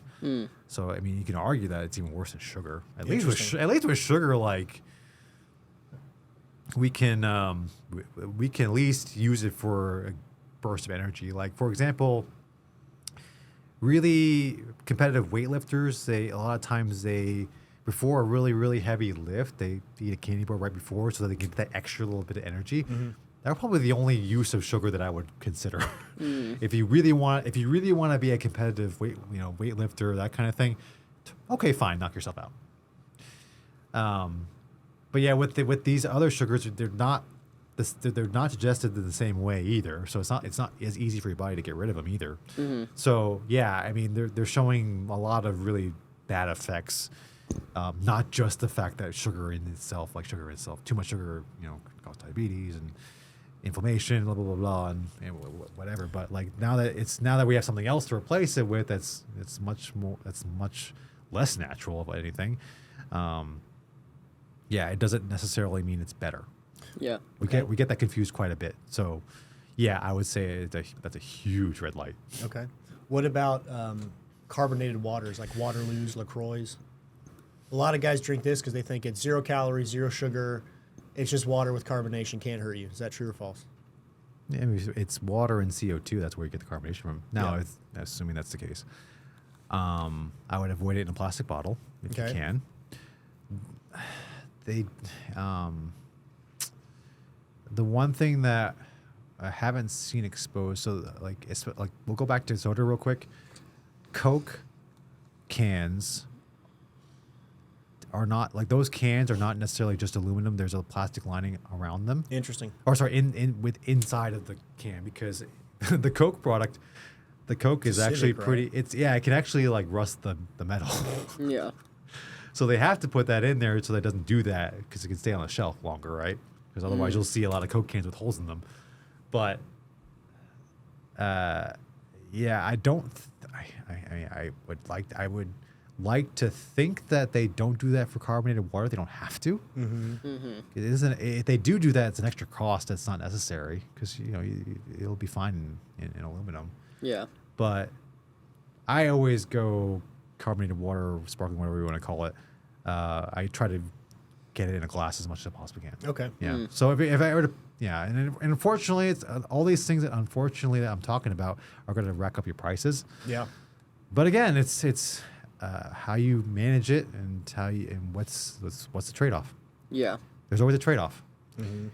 Even though, what the nice thing about the glass bottles is that I actually use them to, like, I refill them and with properly filtered water, and I use them to just bring them to work out or stuff like that. It's just I could keep it in the car. I wouldn't have to worry about it, because if you keep a plastic bottle in the car, you're going to develop it's going to add a shitload of carcinogens and stuff like that, especially with heat and also sunlight too. With all the So heat and plastic with food and drinks is bad. yeah. Yeah. Yeah, I mean, plastic. I mean, unfortunately, we are in a plastic society, Yeah. with both versions of the word. Plastic, the material, and also plastic, the surgery kind. We live in a growingly plastic world, and plastic is one of those things that it's tough, because we're so exposed to it, and I think plastic initially had a good intent to it. Yeah. And then just recently we're starting to discover, like, it's got God, I'm blanking on what the BPAs? chemical BPAs. Yeah, there we go. Yeah, sorry.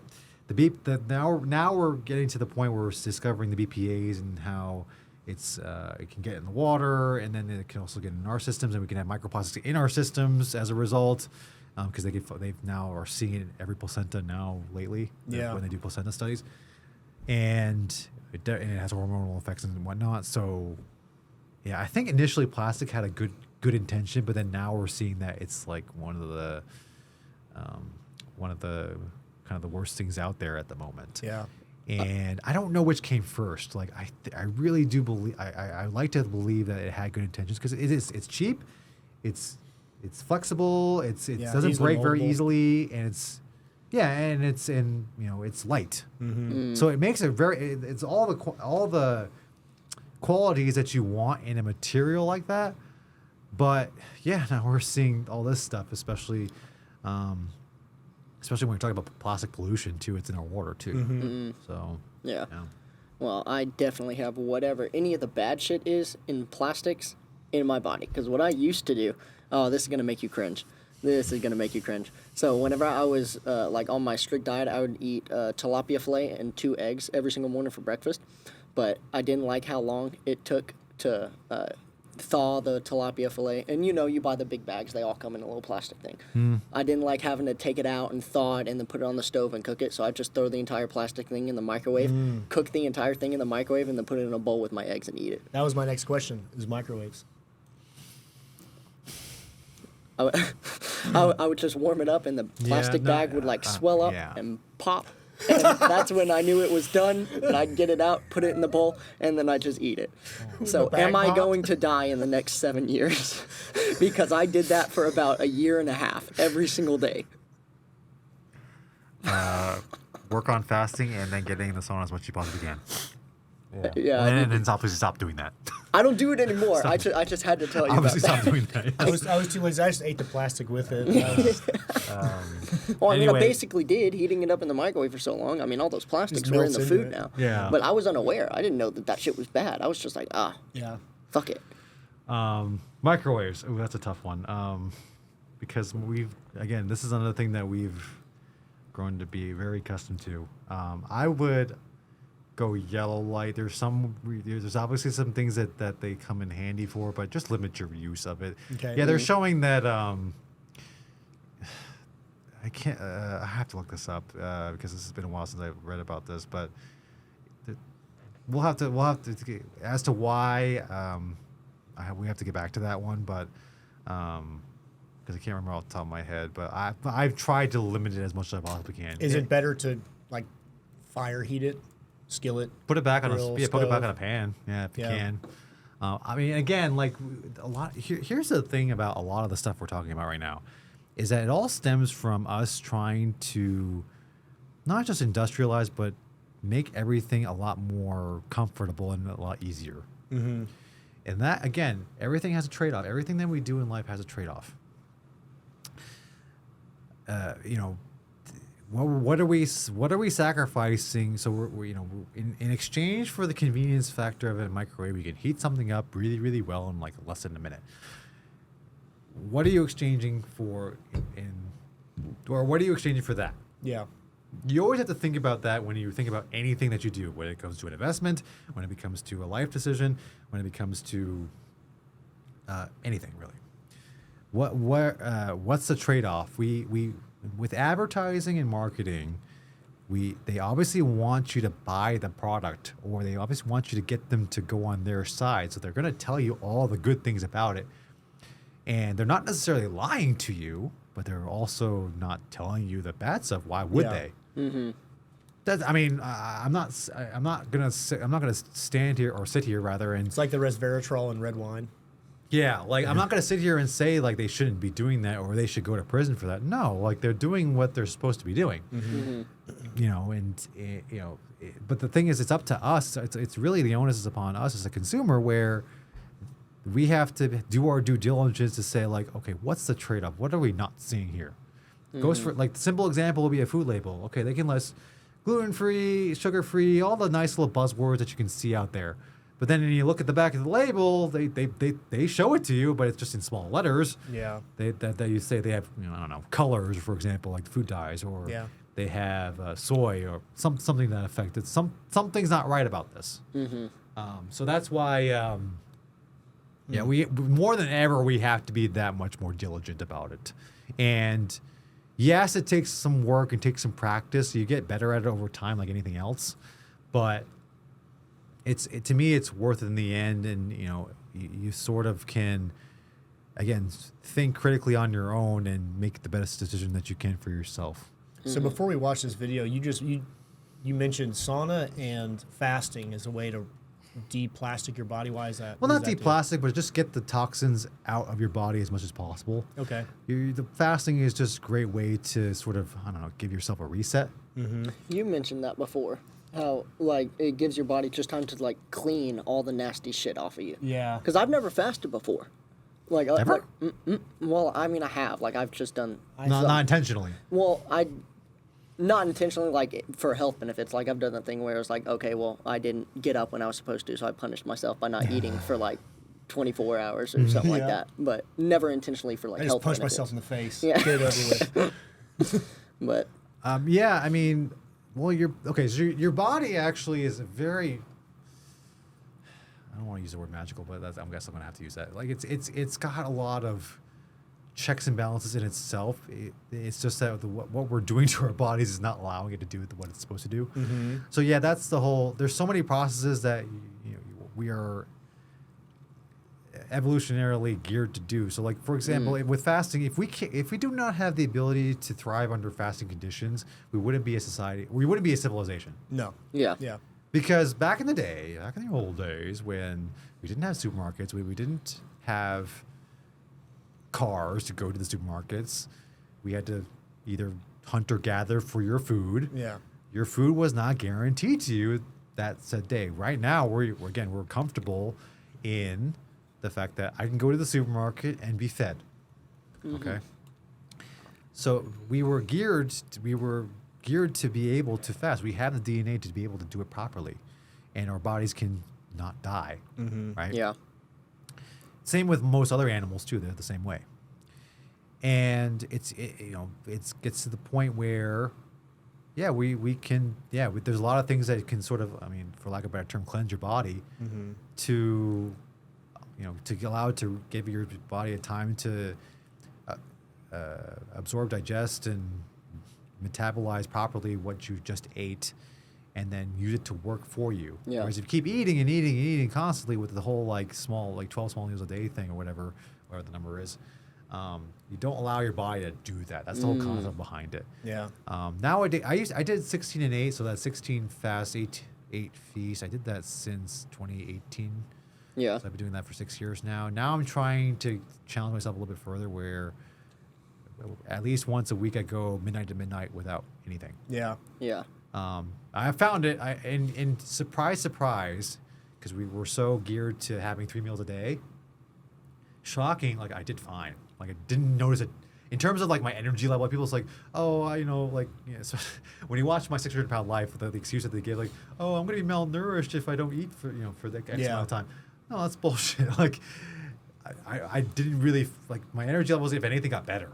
Yeah. Yeah. The world record of fasting is over a year straight. There actually was a couple of anecdotal studies out there. Wait, what the fuck? Yeah. There's a guy that went over 365 days, and he was very obese when he started. Yeah. So I know what you're talking about. There's a couple of anecdotal studies where there was morbidly obese patients, and then what they did was they just had, they just were able to drink water and electrolytes, stuff like that.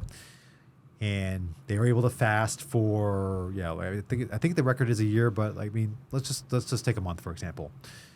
They did that. They were able to not only lose the weight, but a lot of times when you were morbidly obese, you have an extra skin, you get stretch marks and whatnot. That kind of secondary complication, because if you lose your weight too fast in a kind of an unnatural way, let's just say gastric bypass, for example, you tend to gain a lot of extra belly, not extra belly, but extra skin, belly skin, and a lot of those patients have to go to plastic surgery to get that off, because if you have a place, an extra fold in your skin, if it gets moisture and it doesn't get cleaned properly, you can get infections that way. So that's why I try to take it out.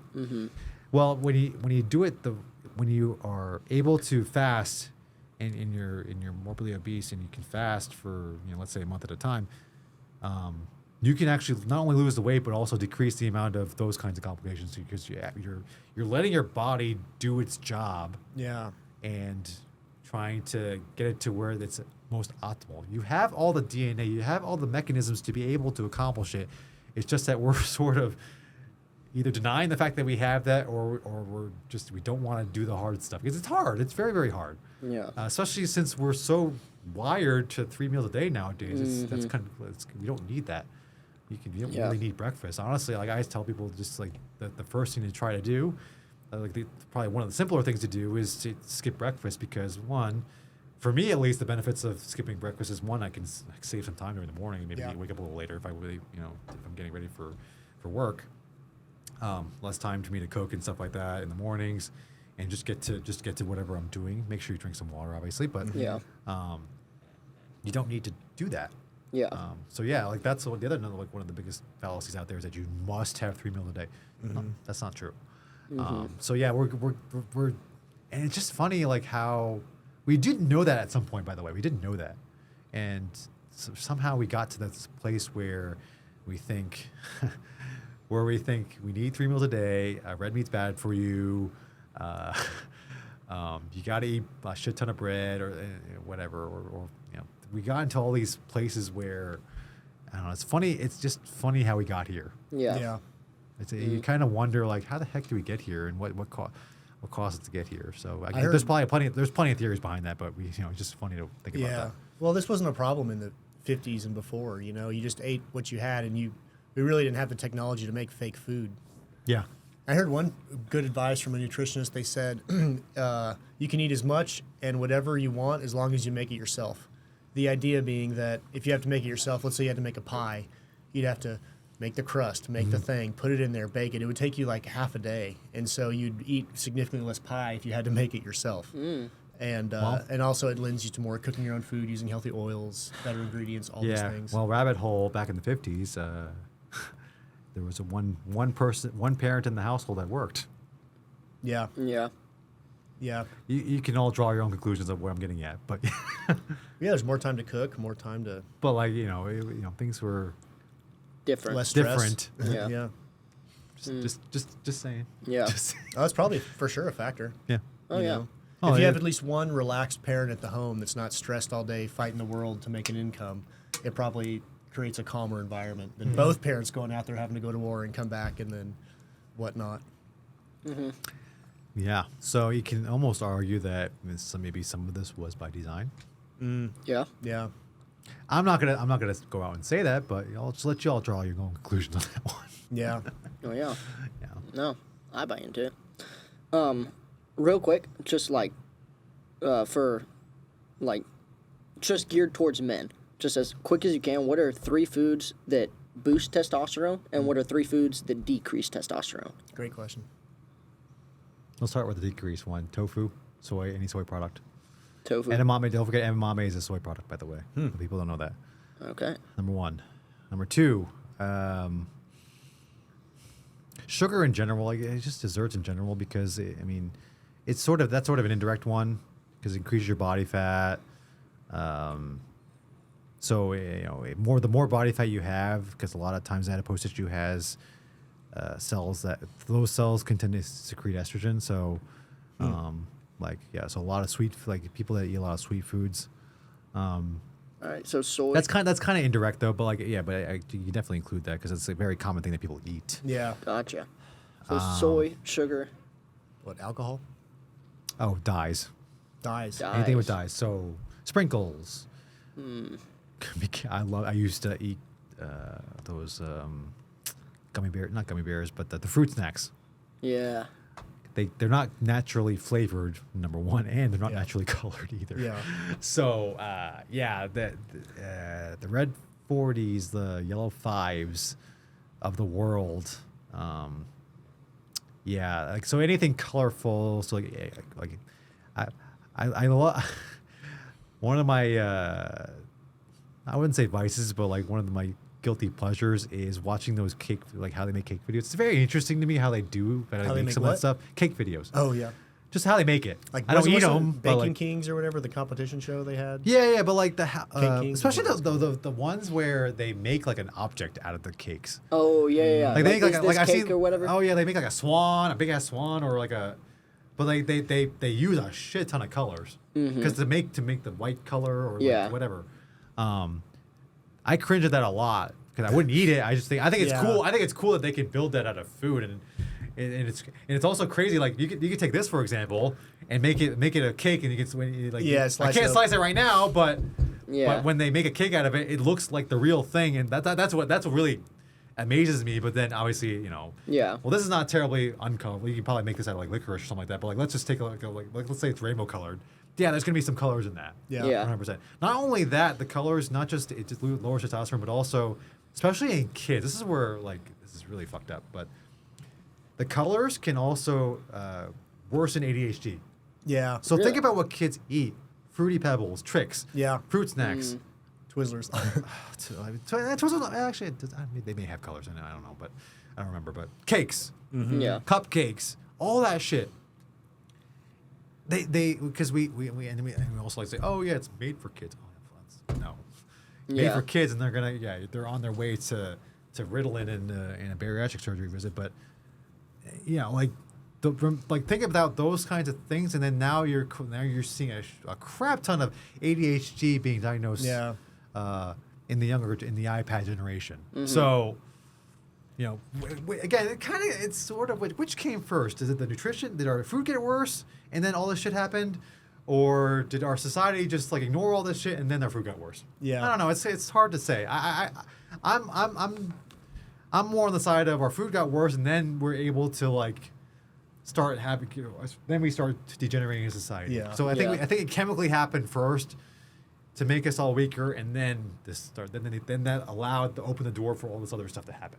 Yeah. That's my belief. But I wish we could do that with people. Make like a hologram clone, slice them open, and see exactly what's inside, and diagnose yourself. And we might be getting to that point, but that'll probably be at the cost of us having microchips in our bodies. So we actually, before we started filming, we were talking about a different area of integrating into either networking or jobs or groups of people and entering at the bottom of the totem pole with no experience, no funding, no whatever.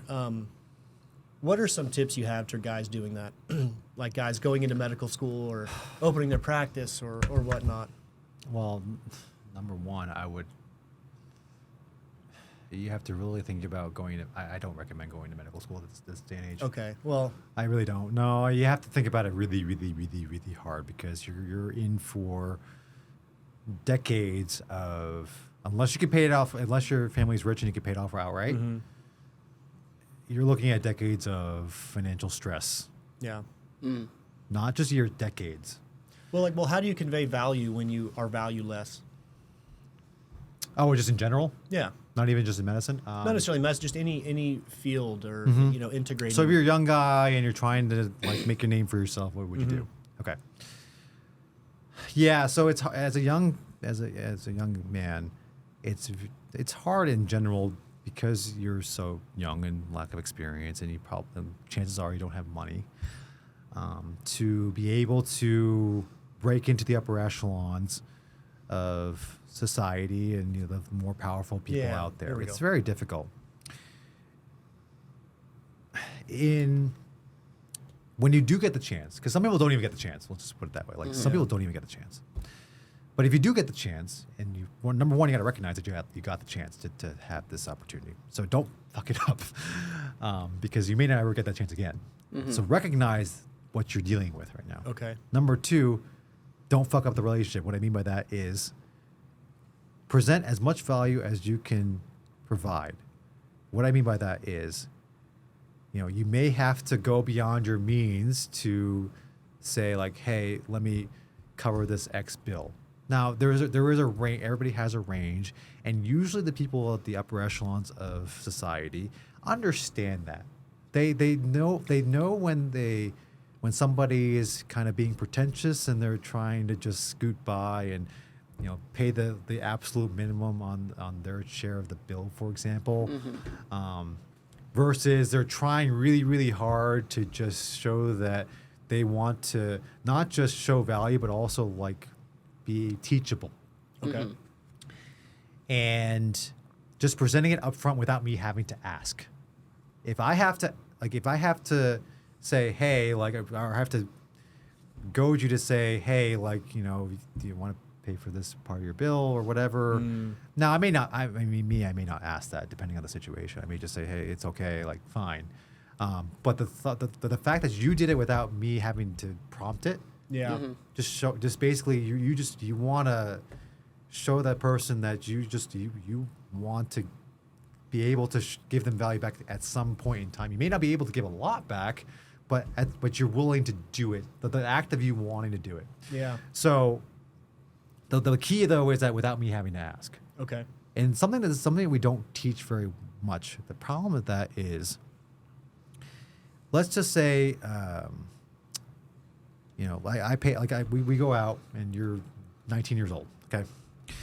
We go out, we have a nice dinner, and the bill's like $1,000, and you obviously can't pay that $1,000. So I'll cover it.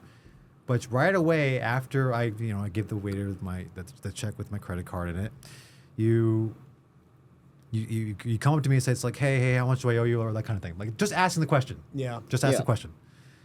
And I after talking to you, one would think I would understand your situation, and knowing that okay, then I know you probably can't afford that, but I appreciate the thought, because I didn't ask you for that. You came up to me and said hey, how much do I owe you for this, or something along those lines. And I just say you know what, don't worry about it this time. I'm sure you'll get me back at some point. Yeah. Yeah. Knowing that there is value to be had, going back to physics, it's called potential energy. That there is something there to grow from that relationship says a lot more about me than you just trying to do the minimum, or not even being considerate of that. The fact that you don't appreciate me paying the bill at all, you just go on about your day and whatnot. because that also shows to me that with that act of kindness, there's a lot of gratitude instinctually in there. But the reason why it's so hard to teach that, because if they don't do that, that's just all it is just extra data in my head to know for next time, and I don't necessarily tell you that up front. Yeah. Because there's not really a way to like me to comment on that. Well, it'd almost be impolite to be like, you just made a foul. Yeah, exactly. Like rude. Yeah. But no, but again, like the key to the whole thing is that without me having to ask you, Yes. Yeah. to say like, hey, like I want to be as valuable as I can to you, like, you know, here's what I can offer you right now, but I want to be able to extend this relationship further. Yeah. So, yeah, I mean, it's and there's a lot of, I mean, I've met all sorts of people, not even in the 19-year-olds, but even like the 30-year-olds, where they just become silent after I would pay a bill like that. Everybody else pays their share and then some. Yeah. Let's just say now you're in the middle tier and you're making a decent wage and whatnot. Well, the one thing you could do is like pay slightly over what you actually got. So like, let's say your bill was $100. I would pay, like if I were in that situation, I would pay like $120, something like that. Yeah, you know, I may not get out my calculator and be like, okay, did he overpay or did he underpay or blah, blah, blah, blah. I wouldn't do it. That won't go that far. Yeah. I kind of understand like just looking at how the vibe of the table is and like how much you ate and stuff. Like I can kind of get an idea of like what if that was an overpayment or an underpayment, or they're trying to just scoot by and just like they pay the absolute minimum. Yeah. Because it you know, again, like it's not, again, and it's not going to hurt me financially. I mean, whatever, fine. Like if you don't pay, you know, the extra $20, okay, fine, that's okay. Who cares? But what's more important to me, from my standpoint, is, you know, you were trying your hardest to just be able to provide a little bit more value, like just like that 105% effort, or whatever percentage you want to put it on that. You want to offer that extra little bit of effort. Goes a long way. Yeah. It really does. And I may not be able to like hourly like explain it all right then and there. It's sort of an instinct that you sort of get over time.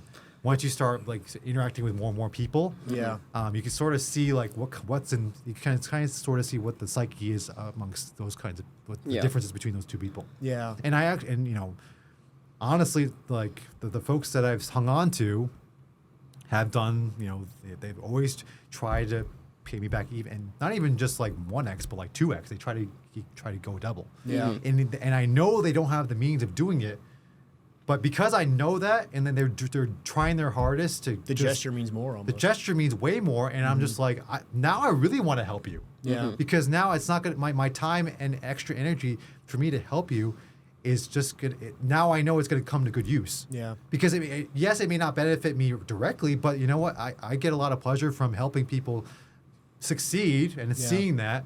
And if it's worth if it's worth my time and energy, it's like, yeah, you're gonna do very, very well. Yeah. Versus somebody else that's just gonna like scoop by. Yeah, that's much more worth my time and energy to put into that person. Yeah. Because you know that they're gonna get beyond your side too, because that's the other thing. I want to make sure. I want to see who would help in case I need help. Yeah. Too. Yeah. Because I mean, every now and then I need help too.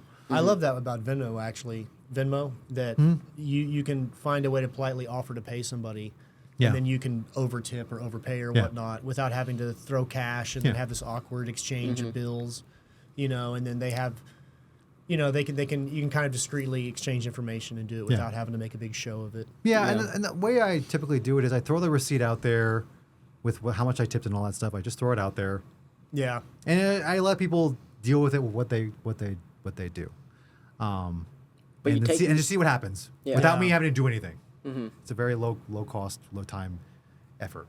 And see what happens, see who does it on the dot, or even if they can't do it on the dot, be like, hey, I need to sort out my Venmo, because I've had my Venmo account closed a bunch of times, but for various reasons. But I was like, hey, my Venmo account's kind of fucked up. Can you know? I will. Or Zelle. I will get. Oh no, but I didn't add again, like when that happened to me, I was just like, I was upfront about it. It was like, hey, it'll take me some time because my Venmo account's all fucked up. Let me unfuck it, and then I'll make sure it happens, right? Yeah. But that gesture in itself means that you actually care. Whereas the person that just like kind of scoots by and tries to like go under the table, or not under the table, but like under the radar. Yeah. They try to go under the radar and just like not have to like do anything about it. Yeah. Thinking that I would not notice. I notice. Yeah. And I would say a lot of people that are way up there notice those kinds of things, those small things, because the resume doesn't tell you the whole story. Yeah. Because that's what we get bombarded with, and I hate resumes, by the way. But what people say about you goes a certain distance. I mean, people can like stroke each other's cocks every now and then, and that's fine. But like, it's these little things, because I don't have, like, especially when you're meeting somebody for the first time, you don't have a lot of data to work with. You have to take those little things into consideration. Yeah.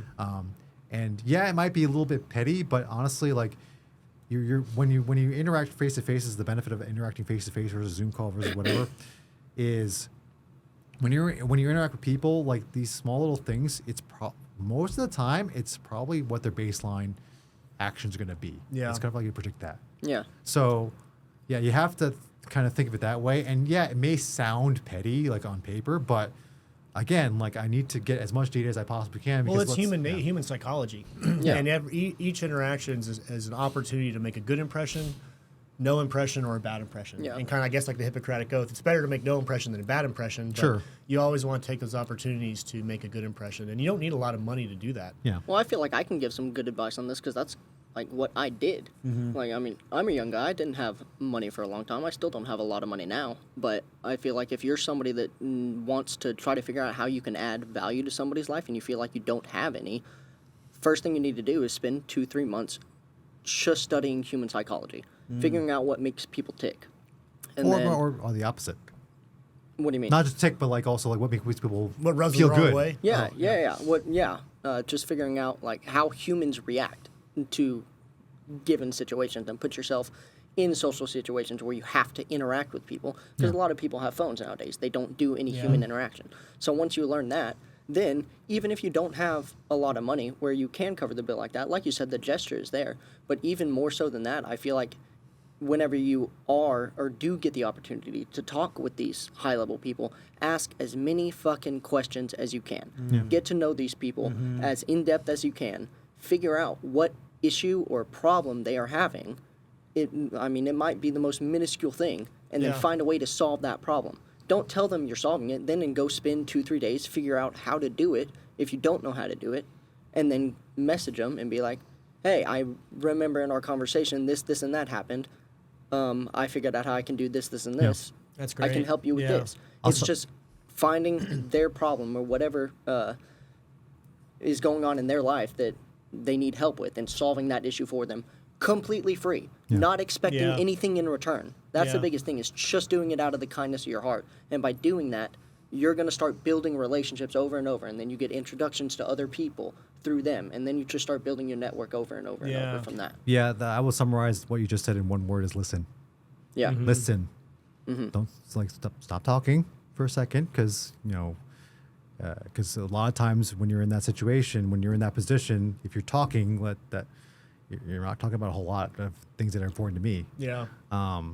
Because it's a power dynamic in that regard. But yeah, listen more so than anything. Uber rides are actually a good way to make a good impression, because it's not that expensive, and if you pre-order the Uber for everybody, you've kind of picked up a bill. It's not super expensive, but people notice that. Yeah. And I've actually done this or I've had this happen to me rather, where a guy's like, "Oh, my Uber's not working. Can you get it?" He's like, "I'll Venmo you back, I swear." I'm like, "Yeah, sure, man. Oh, it was 100 euros," and then, and it's not that much, but it's just that guy had an opportunity to make a good impression or a bad impression, and at no fault of my own, he made a bad impression. And I'm not writing the guy off as like, oh, he's an evil person, but you do. It's just like those subtle things that now you have that in your head. You naturally remember stuff like that. Let's flip the script a little bit. So now, think of the person in the high net worth situation versus the person that the people that are, I don't like to say lower on totem pole, but like just that are not as well Green. endowed. Of course, yeah. Yeah. So think of that position. Now, the way I act is also going to matter as well. I don't want to say I. Well, I'm trying to be generic, but okay, I said it anyway. Okay, whatever. So like so if somebody in the high net worth position that already has a bunch of money and their status and whatever, that person also has. People forget this. Like they have there is a what's the word? Shit. They have a duty to impress in a different way. Okay. Okay. They have a burden. They have a burden to prove themselves to, but it's just different. So, for example, like paying the bill, for example. Yeah. It's a gesture that, to me, you have to use it carefully. But let's just say, I had a good example in my head. I just can't remember it right now. So the way I talk to you, if I talk down to you a lot, yeah, and I kind of sound like a douche, and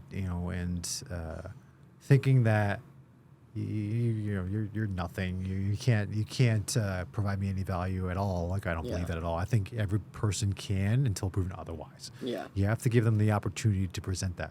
Not just automatically poo-poo on them just because they don't have something, right? So my job is to at least leave the door open, and just not be kind of a complete dick about it. Yeah. There's plenty of people out there who have a crap ton of money. They do this to me too, where they just they want to be the center of attention. They want to do their own thing. They're very into themselves. And that's not good either. That's not something you want to learn from or work with either. So from the opposite standpoint, you also want to, especially it depends on what you want to, as that person, but it works. There's different dynamics for the opposite role, and to me, I like to think that I would want to do that, but obviously there's some. Human psychology is weird like that, where you can run into that every now and then. You just can't explain. You can't articulate why right now before it happens. Yeah. But there's that degree because let's just take any of the social media stars out there that are rich out there. I'm not saying that any of them are bad or not, but they tend to be a little bit more vain than usual, which with good reason because. They have to be. They have to present themselves a certain way on social media. But a lot of the ones that I've met, have some of them. I'm not going to name names, but some of them have been quite into themselves. If they don't talk unless they're the center of attention. Interesting. Or they just they kind of. They don't want to talk to you unless you have a shitload of money or something of that they want. Yeah. I've seen coaches like that, MMA coaches, that they won't really even look at the students unless they're on pay-per-view. And then everyone not on TV, they're kind of second-class students. Yeah, there's I mean, to each their own. There's some truth to that because reasons. Those are the more important students also because they're making more money. They're more notoriety. So and again, there's too. reasons behind it. I'm not saying it's completely wrong, but again, it's a two-way street. With this kind of relationship, it's always a two-way street. You have to think of it both ways. And it's not necessarily that they're bad people. Also, I'm trying. That's why I'm kind of stumbling on my words a little bit because it's not that they're completely bad people. It's just that their priorities are different, and if they don't match with yours, then that's something you need to figure out. Sure. Yeah. Because it just doesn't fit. Well, it's like a job interview. You're also interviewing them to see if they would be a good fit for you. It's not only a one-way street of right. Please let me work here. Yeah, So exactly, because if you're going after something that, if you're trying to grab somebody's attention, then they just have, they just are kind of that way for whatever reason. It doesn't have to be a necessarily nasty reason, but it could be just they just don't have the time for it. Well, a job interview is different than, I guess, upper echelons to a degree. just networking. I'm talking about networking in general. If it just doesn't fit, that's something that you got to figure out because then you're trying too hard for somebody that doesn't really appreciate it. Yes. Yeah. I actually in the fire department I learned a lot about stuff like this, and one thing I learned was that when you're the low man on the totem pole, people aren't that interested in your opinions that much. So like there might be, because you're going to sit with 6 or 7 other people, and there's going to be a natural conversation. It's not that important for you to jump in. Well, I like that movie. That's or I actually don't like that. They don't care about your opinions that much. So that's that point where you just need to like shut up and listen. Like listen, you just have to like analyze the room and figure out where you are on the totem pole. Yeah, and then from there you can gauge how you interact with everybody. I think in general, the higher up the totem pole you are, the more leeway you have with giving opinions and kind of choosing the way the conversation goes. Yeah. And when you're the low man on the totem pole, you have to be very aware of how much value your words have. Mm-hmm. Like, am I saying this because I have 10 years experience in this field, or I just have none? You know, like, it's one of those things you really have to think about what you're going to say, because if you're at the bottom, like a one-liner could either make or break that relationship. Yeah, that's an art. And then if you you're can at fall the flat top, on your face trying to make a joke. But if you're at the top, you can pretty much say whatever the fuck you want, and nobody's going to give it a thought. Yeah. But it takes I mean, don't forget, and people at the top forget that they were at the bottom at one point. Yes.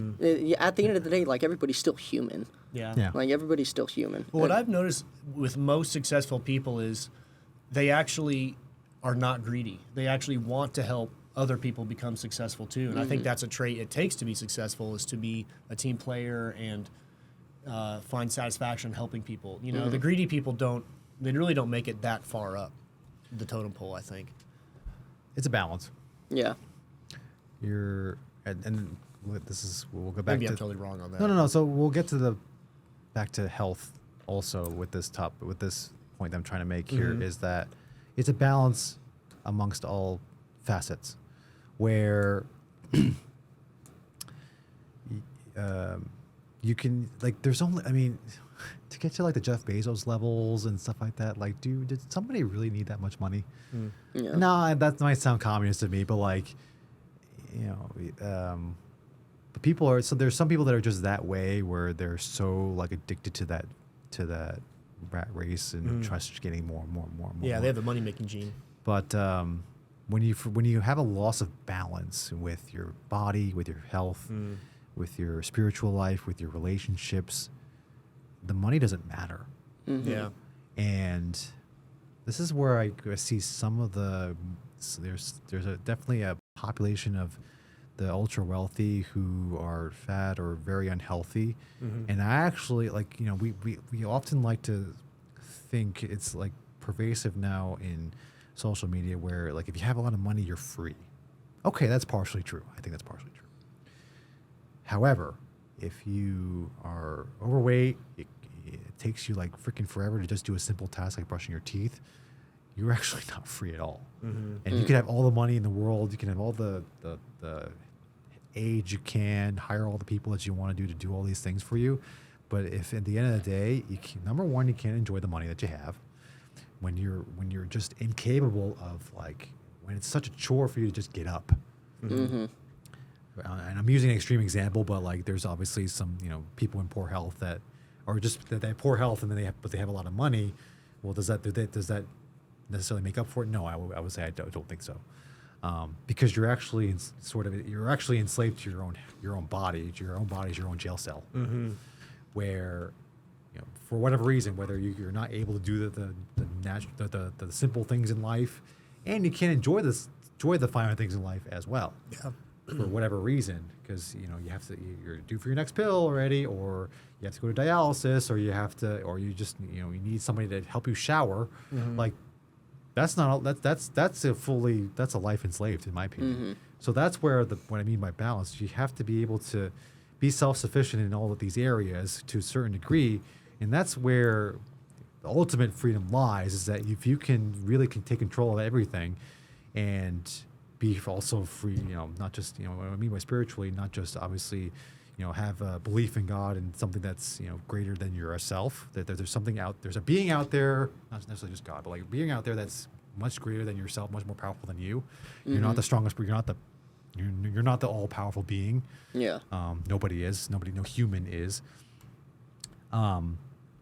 Those kinds of things where the not having that power balance will actually do the opposite effect, and hold you back a lot farther. Yeah. Whether directly or indirectly. So that, when I kind of try look at people, that's kind of, I sort of see it in those kinds of lenses, just analyzing the person in general for those four main things, because it tells me where your priorities are, and also kind of how, what stresses you out, but also what truly motivates you. And if it's so way off whack and out of harmony, then it's harder for me to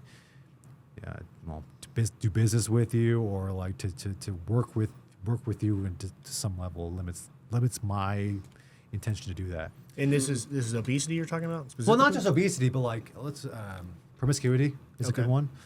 I mean, promiscuity takes money. Yeah, sure. To whether it's not just paying for dates, but we can get into trouble with the law, or take Russell Brand, for example. His promiscuity led them to getting in trouble with all these lawsuits against him. Yeah. So in some ways it costs you money. I'm not commenting any further on that one, but I'm just saying, when everything's out of whack, you start when you sort of seeing people that way, you can kind of gauge as to how much you want to, how deep in the relationship you want to be towards them. So if I want to invest in somebody, and I've learned this recently, where I mean, Andy Elliott was the one that really opened my eyes to this. He's a big businessman, a sales guy, business guy on social media, where his number one, one of his biggest claims to fame was the first thing you need to do to be a successful salesman is to get in shape. And I was like, wait, well, no. Well, for a lot of reasons. One, if you're coming to me for a pitch in person and you're morbidly obese, you're already showing me your resume, and it's not a good one. Yeah. Because you already lack discipline. You have some sort of an addiction to something. Yeah. And you're already showing me weakness right off the bat. Yeah. There's Probably some kind of without emotional turmoil. Correct. Without me even talking to you. Yeah. Generally, I would need to find some more. I want to ask more questions, but by default, I'm at the point where I trust you less. Mm-hmm. Yeah. Because I need to get shit done. I don't have a lot of time left. Well, I'm not saying I'm dying. I'm not dying, people. I'm not dying. I'm just saying time is short. Life is short, and we got to be able to optimize it to the best of our ability. Yeah. And that includes those kinds of relationships. I'm sorry, I'm not fat shaming you, but I just don't want. I'm not getting involved. Yeah. It's just micro judgments that people make. And we do it all the time, whether we notice it or not. Okay, call it shaming, whatever the fuck you want to call it. I don't care, but it's my money, or it's my time, it's my energy. Yeah. I will do with it what I want. Well, Yeah. right, wrong, or indifferent, people will still analyze you one way or the other. Yeah, And you can't escape human nature and stuff like that. No, and the more we keep drawing attention to this and trying to come up with these absolutisms where it's oh, you're fat shaming, or oh, you're being X-ism of whatever the labels they come up with these days. Yeah. It's not really solving anything, because you have to. Everybody's been exposed to different things. I've been screwed over by plenty of people. And you start developing your own system of patterns, and if the pattern recognition goes a certain way, then I'm going to react differently to some people. Now you have the opportunity to prove me wrong, but it's just the way it is. The thing that what people should be doing is not letting those kinds of whatever stereotypes, patterns of behavior related to certain groups of people. The biggest thing the best thing you could do is not make it worse with yourself. Yeah. So let's say so me with I don't know, Asians is a bad example, because there's a lot of let's take Asians being bad at driving. So Okay. what can I really do to stop that from You buy a happening? self-driving car. or I just be a good, like, make sure I don't fuck up in driving. Like, Yeah. I mean, that's really, I mean, you can't change what people think that to the point where you want to like regulate it to control everybody. Yeah. Because then you walk into another rabbit hole of we're gonna get to dictatorship and all that stuff. Now everybody's control exactly what you think, which is what's going on right now. We're trying, people are trying to control what I think and trying to shame me into doing so. Well, that's what's so weird about the fat shaming movement, because there is a kernel of truth in there, and that there's still people and all humans are equal and they still have dignity and value. Yeah. But is it easier to change the whole world and their perception and their baseline nature, or simply change yourself and change yourself and then use that as an opportunity to make a good impression? Yeah. And here's the other kind of another perspective on this. Folks that are on their way to getting healthier, fantastic. I applaud you. Great, but note this. So, like, when you're on your way to being healthier, in the middle of the road, you're still gonna run. People that have met you for the first time, they may still have these inner thoughts because they just met you for the first time. They don't know your story that well until you get that opportunity to tell it. But you may get those initial instincts of like, oh God, you went from 700 pounds to 230. That's fantastic when you look at it that way. But I'm meeting you for the first time and you're 230. I'm just going to the main assumption is that you've been that way for a while. Yeah. So that's where some of the, and all credit to those who've really have gone to that journey, but just note that that's not fat shaming. That's just, I have like 10 seconds to meet you. Yeah. Yeah. You got to obviously got to make me have to like do something different with your approach in that 10 seconds. But just in general though, like I don't have a lot of time to hear your life story about how you went from 700 to 230. Like, I don't have that time. So you may run into that. So and that's where, people can run into trouble, and obviously it's the exception to the rule kind of thing. Like, because like a lot of times these activists like to go with the exceptions, not the actual general rule. Yeah. But you're gonna run into that, and that's just natural, and it's part of the process. And it's that should be an impetus for you to just keep going to get to where you really want to be. Yeah. So but again, a lot of this stuff gets conflated with just all these like baskets of like, oh, it's hate, shame, whatever you want to fucking call it. But like, and it all comes down to just human psychology. Like it's just the way that we're wired, and we have limited information too. We have to make snap judgments, otherwise we can't move on with the world. I had an old captain say that promptness is a cheap virtue. And that's another good way for somebody to make an impression, is just to simply show up 15 minutes early to whatever time you're supposed to meet there. Oh, you don't have to do it. You don't need a degree to be on time, or you don't need any prerequisite. Just do it. Yeah. Yeah. Anybody can do it. I could do it. Yeah. Like, or you could do it. Like it's not like you're prevented from doing it. Yeah. There's but nothing. it costs no money to show up 15 minutes early. Yeah, just and plan even your if day you wait in better. your car and then walk in on the minute it's supposed to happen, that's a better. And then that's a great example actually, because that pisses me off sometimes too, because I People have show up too early and hang out. No. That's not good either. But like being late, like I don't know, I don't know if it's our like Gen Z or whatever, that they're late a lot. It's annoying.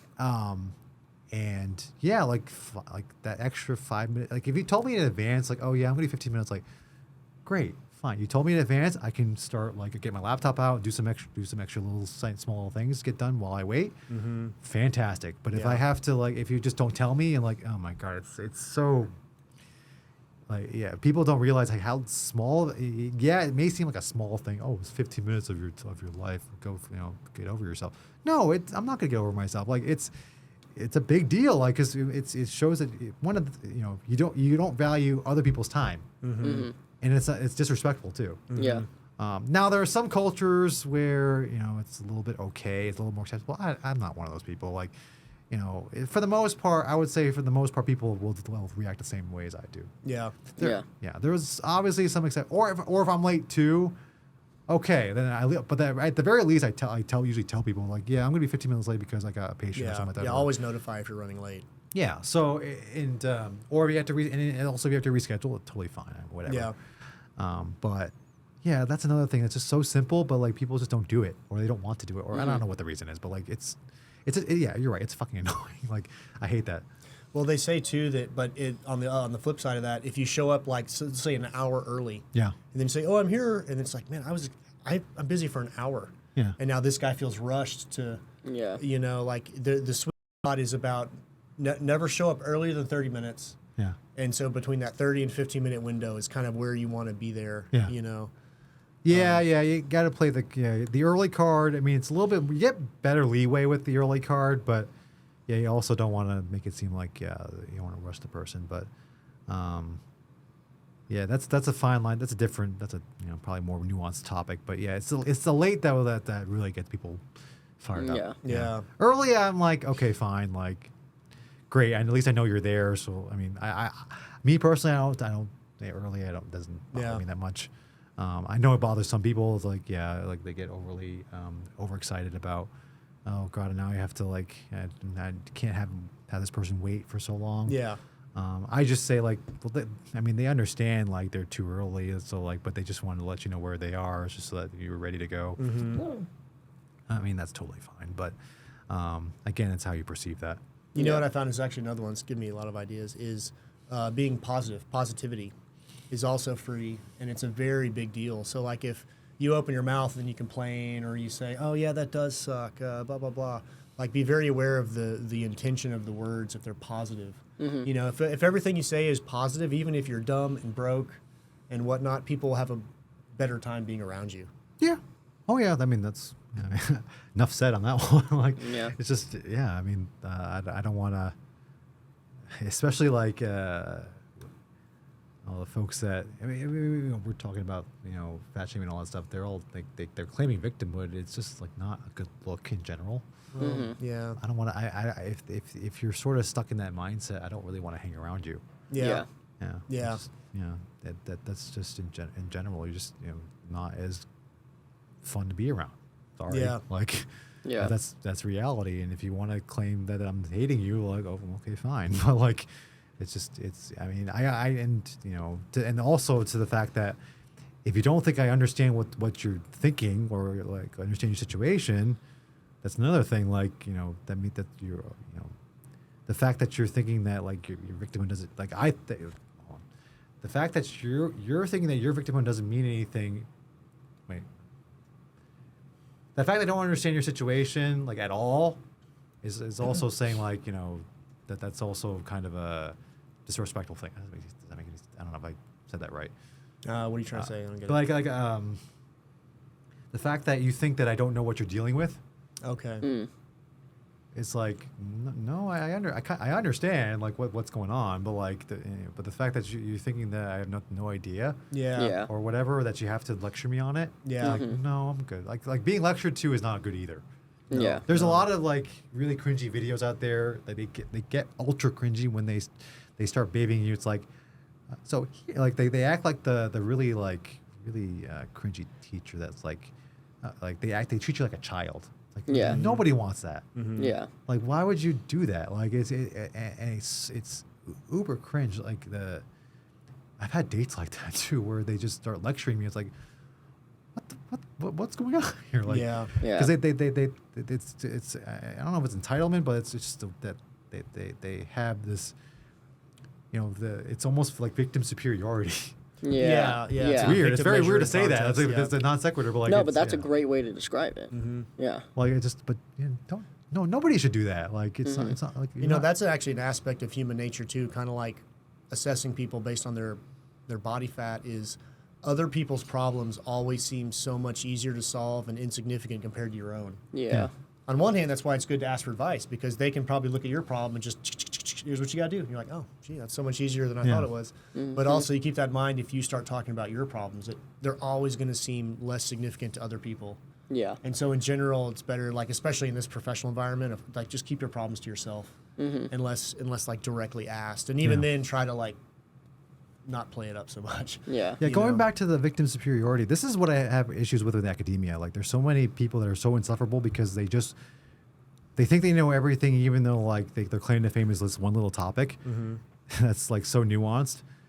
but they think like, they just, again, they can constantly talk down to you and just like, and it's, that's why just, I at one point I wanted to do academics. I wanted to teach more. Yeah.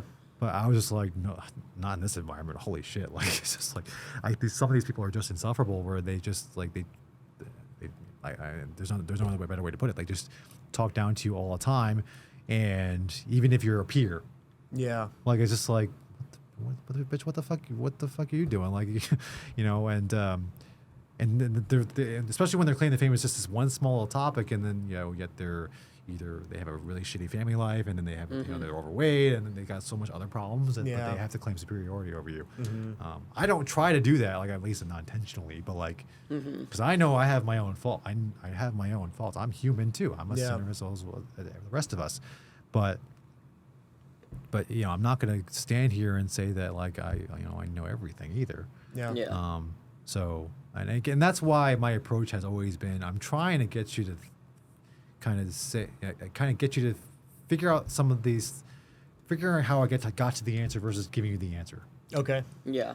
So like, you may not agree with everything that I say, but if you can sort of get to the answer in a nice logical way, or if you can sort of figure out the information so that you can, if you wanted to debate me on anything, then you have you're not just like trying to use shame tactics in debating. You're actually using logical arguments, but basically you're trying to get to the answer in the proper way without just taking shortcuts, or just listening to whatever is being parroted out on whatever social media that you want. That's really where my focus has been. It's not necessarily the content that I spew out. That's just kind of the vessel that I use. It's more so like how to get to the answer that I got to. Yeah. So like me, like going through labels, I'm telling you how I got to the answer. Yeah. Use that tactic or that skill in whatever you want to apply it to, versus me just telling you, oh, X food's bad, X food's bad. No, I'm telling you like what got me to that answer of saying that. Yeah. Because that's more worthwhile. It's more worthwhile and more applicable to other things. I'm just using health, nutrition, medicine as a vessel for that. Yeah. That's it. That's all it is. You can apply this to anything you want. Business, investment, whatever. Like, finding ways to get to answer the proper questions, get to the result that you want to hear. And the result, don't forget, the result may not be what you want to hear either, because the truth is the truth when it is really the truth when it really hurts. Because especially like I've had to give up so many foods, and when I realize, oh fuck, I like when I started reading the labels and it really routinely, I'm like I've had to face a lot of truths. It's like, oh shit, I've been eating this, and no wonder I've been so like X symptom. I've had so much fatigue or whatever because I've really been binging on this, and now I realize why. Yeah. So, but you can apply that similar concept to many other things. Sure. Yeah.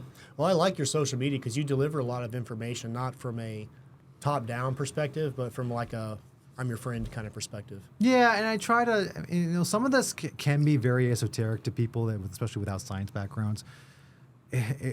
Which, especially when I start going into actual scientific articles, that's really hard for me to, because that takes a lot of training and skill to be able to critically acclaim literature. That's a whole nother, like that's a good year's worth of course to in practice to take. But at least get to some of the more simpler things as to what you can assess in it. Because if you want to dispute what I say, or if you want to figure out how to get to that answer on your own, then that's what I'm trying to show you. Trying to do it in the most satirical way as possible, but the thing that gets the message out and kind of gets you to like be engaged in it a little bit more. But but yeah, like it just. But again, like I said before, it's like in math. I'd rather you see you show. Rather than just give me the answer, like the answer 60. I want to see you actually show your work and how you got to that answer. Yeah. Because that's much more. I mean, that's more. You show a lot more of what you know based upon how you showed your work, rather than just the answer itself. Because there's plenty of ways to get it. Back in the old days when we had textbooks, like There's answer keys that you could just read from the answer key and get the answer, put it down. But if you didn't show me your work, then it's worthless to me. Yeah. So Yeah. It's the same concept. Well, through your social media, like we asked this question ending the last podcast with Kevin, but so if you just had like all the money in the world, if you had $1 billion, like through your social media, how would you use that money to just solve the problem of obesity? Oh boy. Okay, so if I had to use it for obesity, Yeah. Maybe not even for obesity, but just like your overall message How would you through help the your world social if you media. had infinite money? Yeah. so if I had anything I could do with social media that I wanted to, well, first, so if I had unlimited resources to do whatever I wanted to get my message out, is that what you're asking me? Yeah. Okay. Because social media, like it's kind of a very low cost investment, at least to start with, or at least like low incoming investment. So like with extra money, I don't even know what to do with it, to be honest with you. But if there's no barriers to entry at all, yeah, because I think a lot of it is knowledge based, where we have to unlearn a lot of things. So probably be just focused on like trying to get the message out in the most effective way possible, in the most entertaining way possible. Again, without trying to talk down to people, without trying to give people the answers. I probably just focus more on. I may just hire actors because I'm not the most like engaging person, or I'm not the most like bombastic person either. That can really like. Well, you can hire anybody you want. You can. Yeah, I can hire anybody. Like no, like impressions. You can. I don't know who to hire right off the top of my head, but like somebody that can really like get. Yeah, try to get like I don't know if I get a celebrity. I don't. It'd be hard to work with. That means more to me than anything. But somebody that like, and again, like even with $1 billion, like I would still try to not use it all right off the top, right off the bat. Because I want to be able to spread out as much resources as I possibly can. So like I would probably hire somebody that's like kind of not so much on their way up, but like can get the job done and. So I can extract them as much value as I possibly can. So that's how I think about it, trying to start mechanisms like that where because I don't want to like it's kind of like here's a weird analogy like do you do like DFS, so like sports betting? Mm-mm. Where like they value the players like obviously like the top. What'd you say, DFS? DFS, daily fantasy sports. Oh, okay, no. So like they give dollar values to each player. Obviously the more like the better players get the higher dollar values, but you only have a certain budget. Mm-hmm. So it's kind of similar to what that is. I kind of want the person that's like sort of under the radar, that's cheaper, but they can give you the most value. Mm-hmm. You don't necessarily want the LeBron Jameses of the world because they're going to obviously always be priced too high. Yeah. So like it would be kind of that hidden gem, so to speak. This is way off topic, but that's how I would approach business in general. Mm-hmm. So yeah, So I would basically hire somebody outside of myself to do it because it does take a lot of time. Yeah. And then script writing is a little tricky too because I need to figure out how to get get the message across and then get a script writer to do it. So I had to hire somebody to do some good scripts. Mm-hmm. I can at least get the basic takeaway points out at the very least, and then they can work with it from there. So that. Obviously, better equipment to just make things look nice. Mm-hmm. But yeah, I mean, and then be everywhere as possible. Obviously, like get as much exposure as possible at pretty much everywhere, and just start blasting it like in as much as I possibly can. Yeah. Let me ask you this: let's take out obesity and social media, but you still have to do something philanthropic. What would that? What would I do? Be? Okay, so what would I do that's philanthropic?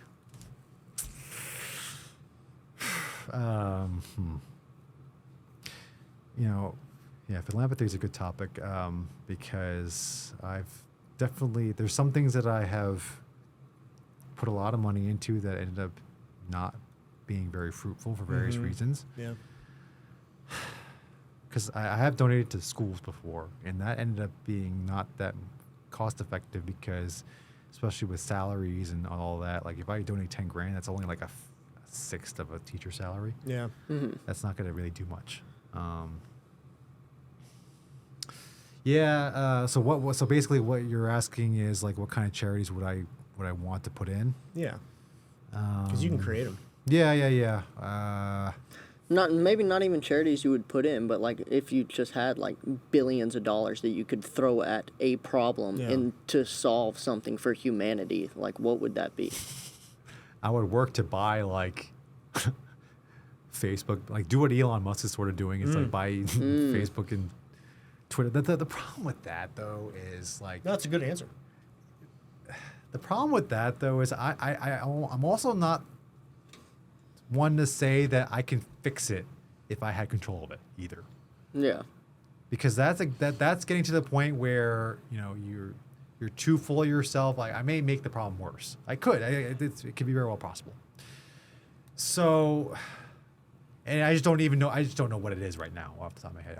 Until I actually have it in my hands and say like, what's what things can happen, because I don't know. That's just the way human nature eventually will get to the point of is eventually when you have that much power, power corrupts absolutely. Yeah. Or absolute power corrupts absolutely. When you get, especially like when you control social media, that's a lot of power. Yeah. So that's dangerous. Like that would be a dangerous way to go about it. Actually, I don't know if I would, but that's just the first thing that came to my head. It was like I would change social media, but what I probably would do with it is take control of it, but then like let it go. Just buy it and then just let it, like everybody just give it away. Say whatever the hell you want. I don't care. I'm not gonna censor anything. No, not gonna censor anything and just be like, it's a dangerous world out there. Just know that it's dangerous. Whatever you're gonna see, that's on you. Yeah. Yeah. Like make it very libertarian, so to speak. Yeah. And I'll just sit there and just collect advertising dollars about it. So that's all I'll do. That's always tough because it's because it's not like one problem or one thing that changes society that led to all this. It's so many different things, and it's hard to pick one and it's like without like having control of everything. Yeah. And which, by the way, will take probably more than $1 billion. Sure. Yeah. Yeah. But probably even way more than that. Probably at least 100 times that. Honestly, if you want to really like get it out of the hands of a lot of powerful people out there. Well, Alan, I want an answer. If you could pick one superpower, what would it be? You have to pick one. Fly. Okay. I don't have to rely on airplanes. But what if you hit an airplane in the air? You know how common bird strikes are with airplanes? I would hope that I would You didn't be think good. this out, did you? Yeah, I would hope that I'd be good enough to not do that. Yeah. Okay. I'll just take that. I'll take the risk. Yeah. Because the only thing that I would have to worry about is like the FFA getting on my case, but like getting a speeding ticket. or whatever. But no, because geographic freedom is very, very important to me. Yeah. Yeah. Nowadays, at least. Yeah. That's the case. I say teleportation. Yeah. Oh yeah, I didn't think of that one. Yeah, just go wherever the hell I Game want. over. Yeah. That's quicker. it. Yep. Yeah. Okay. I'll relent. Okay. I can relent at that. Yeah. You can save a lot on airplane tickets too that way. Yeah. In hotels, because you hang out in Aruba all day and then just Go home. port back home and go to bed. That's a good one. Yeah. Yeah. Well, I think that's better than my answer. Yeah. But we get the same concept though. Yeah. Absolutely. I always still like to ask. Like we covered so much in this one, but if there is just like one piece of advice, whether it was from whatever we talked about, or just something that's been heavy on your mind, like what's one good piece of advice that you would give, I don't know, maybe an 18-year-old trying to come up and get into the world of health, fitness, business, anything like that? In general, with whatever we said a lot on this, 2.5 hours. Fuck, man. We said a lot, and there may have been some things that have been like, at least mildly inaccurate, but always ask questions.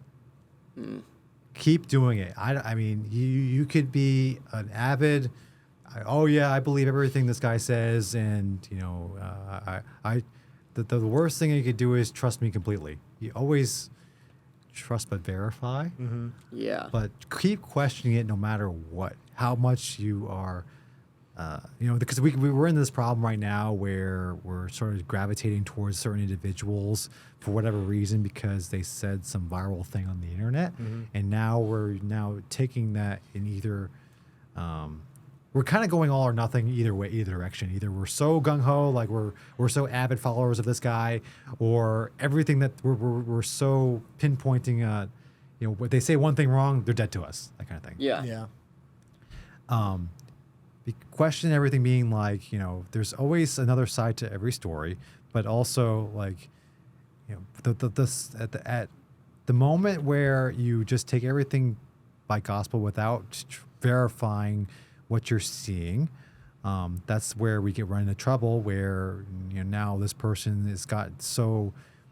I mean, it's not a bad thing to be a good source of information, but there's especially with humans being as imperfect as we are, there are always some things that may not be the most either accurate or most or jived with your situation too, because my lives are different than everybody else's lives in the world.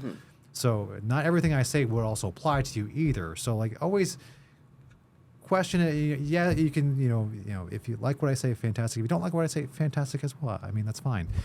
We all have the ability to disagree with each other, but just keep on, but just ask questions. Don't just go straight to one direction or the other just by default because of what you think of the person, because that's the wrong way to approach it. You need to have either with your own two eyes or some other verifiable source. And this is how science should be also, is we should be keeping on questioning the current narratives. We've had so many things in health where, by the way, back in the old days, doctors used to smoke cigarettes in the hospitals. Now we don't do that anymore because we were able to question, what cigarettes were actually doing. Yeah. It's a great example, but keep questioning it, and not necessarily in a very malicious way, but in a healthy intellectual way. Yeah. Because that prevents you from getting into the herd mentalities that you don't want to be in, Right. and also frees your mind up a little bit to be able to be open to other thoughts that you may not have thought you would have to think about. Especially with what's going on in the world right now, there's a lot of things that I've certainly changed my tune on, in terms of how the world works in general. Recently, especially with the potential World War III that we're dealing with, but that I've changed my tune on quite a lot, because I've been able to say why are these people saying this, or not just believing them right off the bat, but why is he saying that? What's the deal behind that? Just be inquisitive about everything. That's probably the best word I can say. Be inquisitive about it, and don't just take people just for